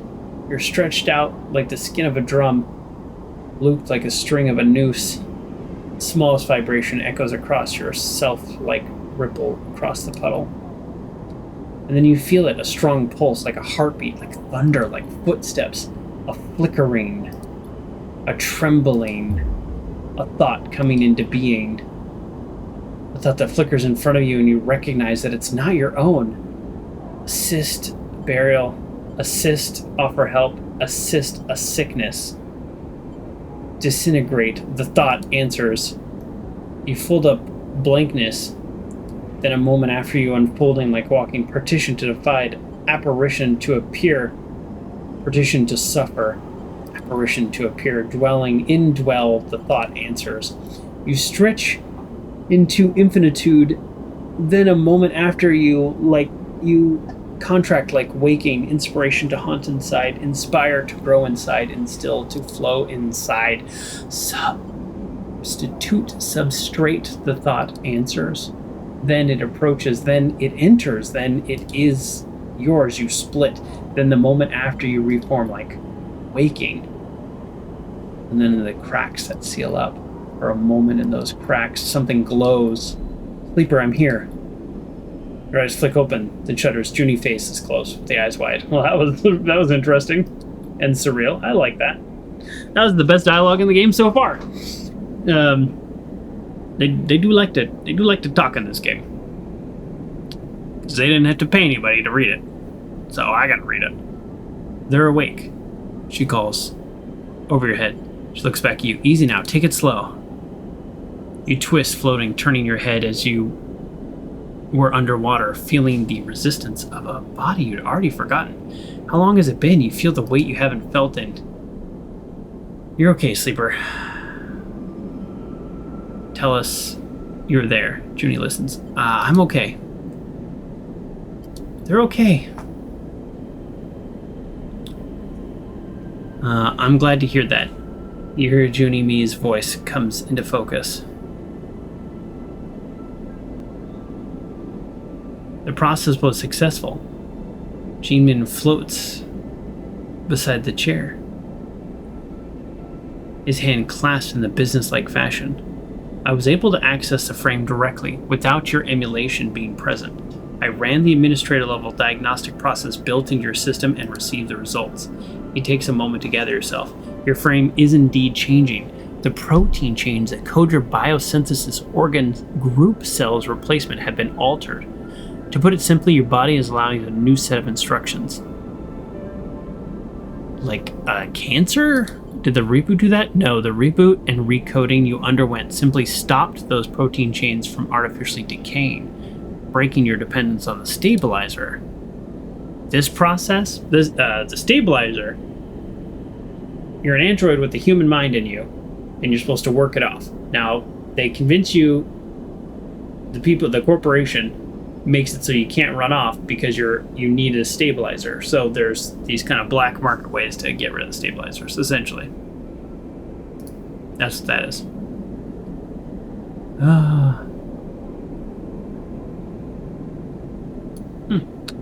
All right.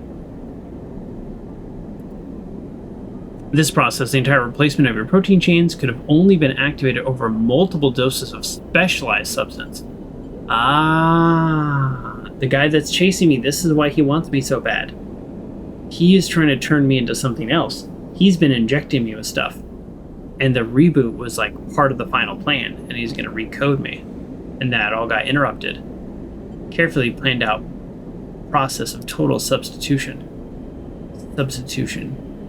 Say it without thinking. Yes, Jimmy reacts, as if you were speaking to him. I believe it could only have been achieved with one substance as a carrier. Stabilizer. The drug they use. Designed to make them dependent on you. The drug Lane fed you to keep you alive. The drug you thought you had escaped. My stabilizer was laced with something. That's what I believe. This kind of process, Jimmy hesitates now as you realize the bad news is yet to come. Perform over many, many doses, carefully planned out and designed. I can't think of a way it can be reversed. I can say that you're changing. I can tell you how it was achieved, but I can neither stop it nor tell you what the ultimate end is. I'm sorry. I understand. I'm sorry, Sleeper. Junie shrugs to find the word. Perhaps we can find somewhere else, she flatters, or try again. You don't feel able to respond. Quietly push yourself away from the chair. Your thoughts are slow to come here. You glide back to the door, and then out, onto the flow of the flotsam, the noise and activity passing by like smoke. In the haze, you find the word again, substitute. You begin to wonder what exactly it is that you're becoming. Oof. So much dialogue, though. Like, seriously. Serafin once more finds you in your bunk. He gently prods you with questions, and you quickly relent. You explain what Jimmy said about your suspicions regarding Lane and your confusion of his motive. I wonder how much Serafin knows. We don't know. You tell him you don't know what it is and what it means for the future. He listens, and then when you're done listening, you both sit and wait for the moment to pass. And then you leave the rig, each on your own errands, each knowing that the only option is to keep going until you're forced to stop. Oh.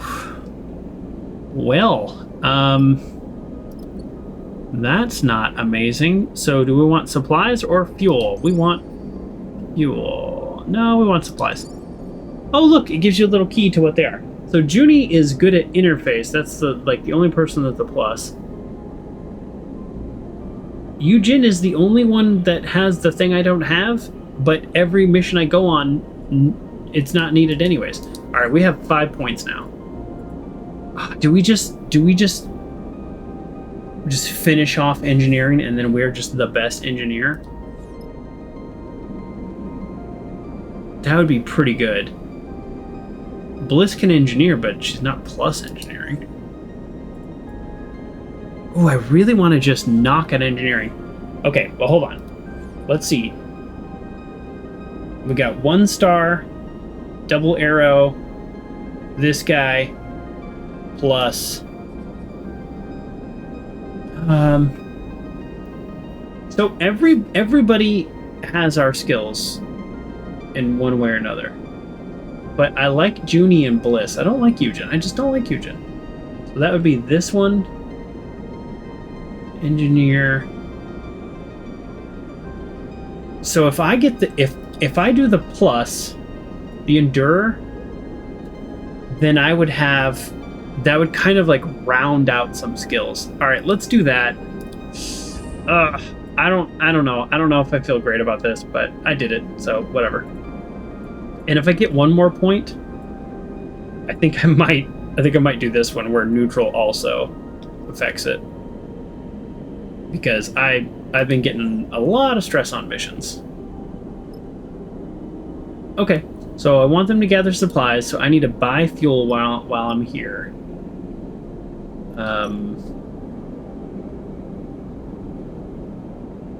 Oh, I can buy engine components. So if I buy 3 more components, I can upgrade the ship.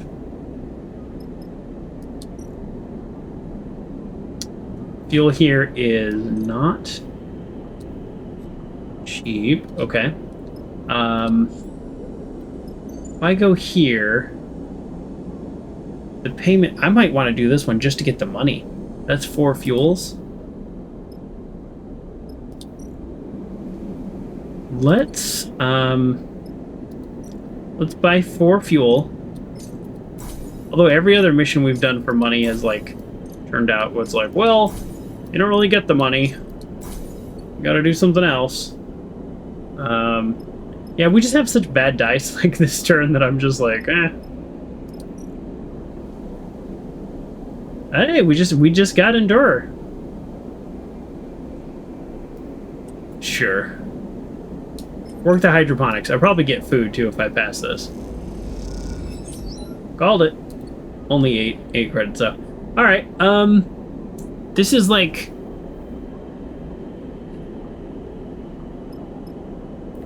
I don't know how... I'm kind of like looking at the clock and I'm thinking like, I don't think we have enough time. Like, these are all such terrible dice that I don't want to do anything with them. You know what? Let's...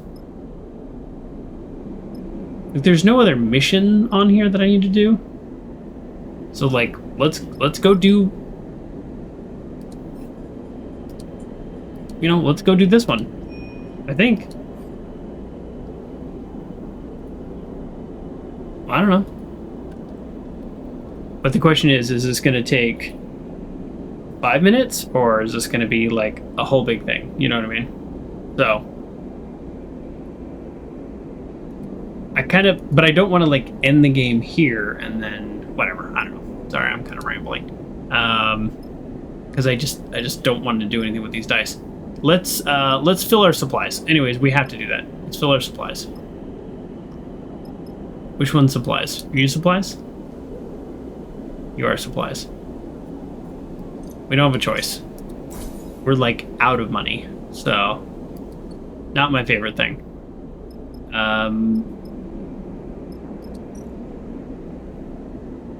Let's go. Okay, here's my plan. Let's go here. We have to take him.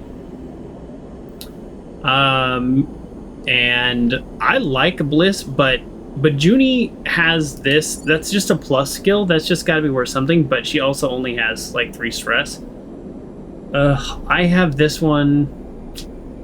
God, a plus skill is just so good that it's just like, you know what I mean? It's like a plus skill is gonna get you so much.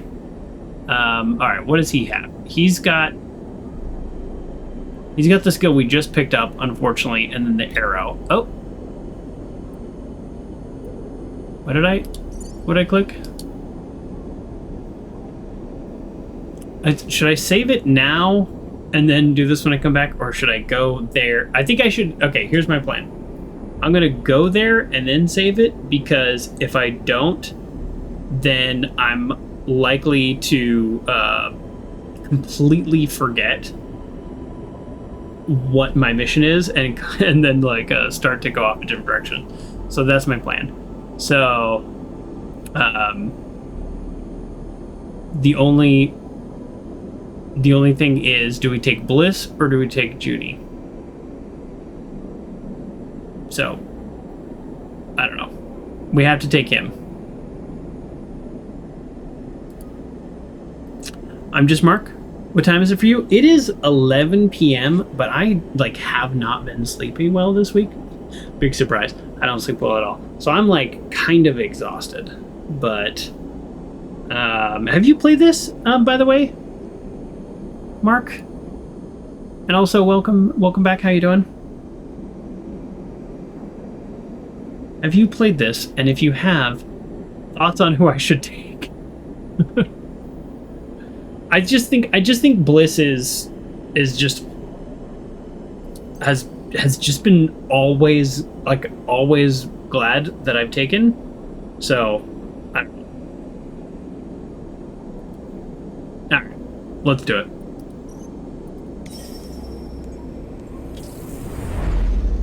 In that case, Kerr Minu says, good evening. He's here waking me up a stupid time. We both have not played this. Oh, okay. Well, say hello. Say hello to Kirk. For me as well. Yeah. Okay. What the heck has happened here? Oh, something bad has happened here. Oh, his sister. I hope his sister's okay. Serafin brings the rig and rest of the android at Cutter's End. And I hope... he's going to pay us $250. We should have got that up front. Ominous names of those origin and place obviously approaching the thick clouds and debris and chunk of rock, among which corroded remains the wreck seen floating now. As you look out in the splintered and terraced rock, you can't help but feel a slowly growing sense of dread. Look, there, Femi comes close to the cockpit glass and points at the terraced quarry cut in the rock. That mine's awake. You look out and see the flickering lights and the glowing dock markers. Femi shakes his head. That's not right. Neither is that. Serafin nods towards the asteroid, and you see a ship now, tucked in the shadow of a rock, flashing its signal lights at you. I guess that's the crew we're looking for. Visitors, huh? The voice wavers weakly as it comes to the ship. Are you lot friendly? Serafin glances back at you, raising his eyebrows. Isn't long before you and Femi are suiting up. An agreement having been made between Serafin and the pilot of the other ship, a man called Baird, to meet on neutral ground in open space. Femi is silent, his anger evident in the way he forces his leg into the trousers of his suit. And then you're out. The vast shape of the Cutter's End. Okay. Thank you for the resubscribe. You're in Scotland visiting Mark. Hope you have a wonderful time, Joker. Well, thank you very much. That's so awesome. You get to visit Mark there. I guess I didn't know you were in Scotland, Mark. I know 3 people in Scotland now. Kind of a big deal. Do you know a guy named Nate? I'm just kidding. The whole country. All right. Cutter's edge flickering the strange light below you. Blah blah. Pilot suit. All right. We gotta get this out of that. You two are a sight for sore eyes. You see a crooked grin framed in the hard lines of ramshackle spacesuit. So they need saving, but first they want us to finish mining it. Is that what's gonna happen? What brings you to the butthole? I guess maybe is that better? I don't know. I try to keep it clean. To the Starward Belt shape. His sharp eyes scan you from check your suit's gear. We're looking for someone. He flicks to you and notice familiar reaction across his face, the acknowledgement that he recognizes you as a sleeper. You don't look like bounty hunters, he glances. Well, he kind of does. And he nods at Femi. Brought a freelancer out here, interrupts, his voice flat and direct over the comm channel. Nina, where is she? Pauses, considering answer. A whole crew is down the throat of that thing. He jerks a thumb towards the asteroid. You're welcome to wait. The tone of his voice suggests the opposite. But I'll have you know, we look after our crew, so if you're here to settle a debt, I'm here to take her home. Cuts her off, and I'm not waiting. Thing is, big man, they are deep in the quarry on a tip-off. So unless you want to go chasing them around the dark maze of a place, you're out of luck. Who turned on the lights? Looks over the flickering quarry as he forgot it was there. Looks back at you. Was that like it when we got here? He shrugs. Enough. Femi cuts in again. We both know Cutter's End has been dead for as long as anyone can remember, and even then, it wasn't worth the risk to pick through those tunnels. That rock has claimed more crews than any other. Oh. It turns out you don't know Nate. You're not even Scottish, so you have no clue what they're saying half the time. Don't know why I moved here. Nate is also not Scottish. He was a friend of mine from high school. And he moved to Scotland. I actually can understand Scottish people fairly well. I've just based on my internet watching of Scottish people, like, fairly well. But yeah, it is a difficult dialect for me to pick up with my American My American speaking. If you're gonna be rude, I'm done talking. Who's to say you aren't trying to jump our claim? Forget this. Turns his head back towards the ship. Big man seems tetchy. He squints at the rig. It's gonna get you into trouble. Barter cheats your ship into yours. We need to go in. I mean, we could have just had a conversation with them. Could have had a conversation with them. Femi impatiently gathers tools. Right now. What's Bart hiding? Who cares? These idiots clearly think they're onto something. We need information. Information is power, my friend. What matters is our ingress. Femi grabs the cutting torch from the rack. There's a borehole on the side of the rock. Get us in under the radar, or we dive down the main shaft. I'll leave the call up to you.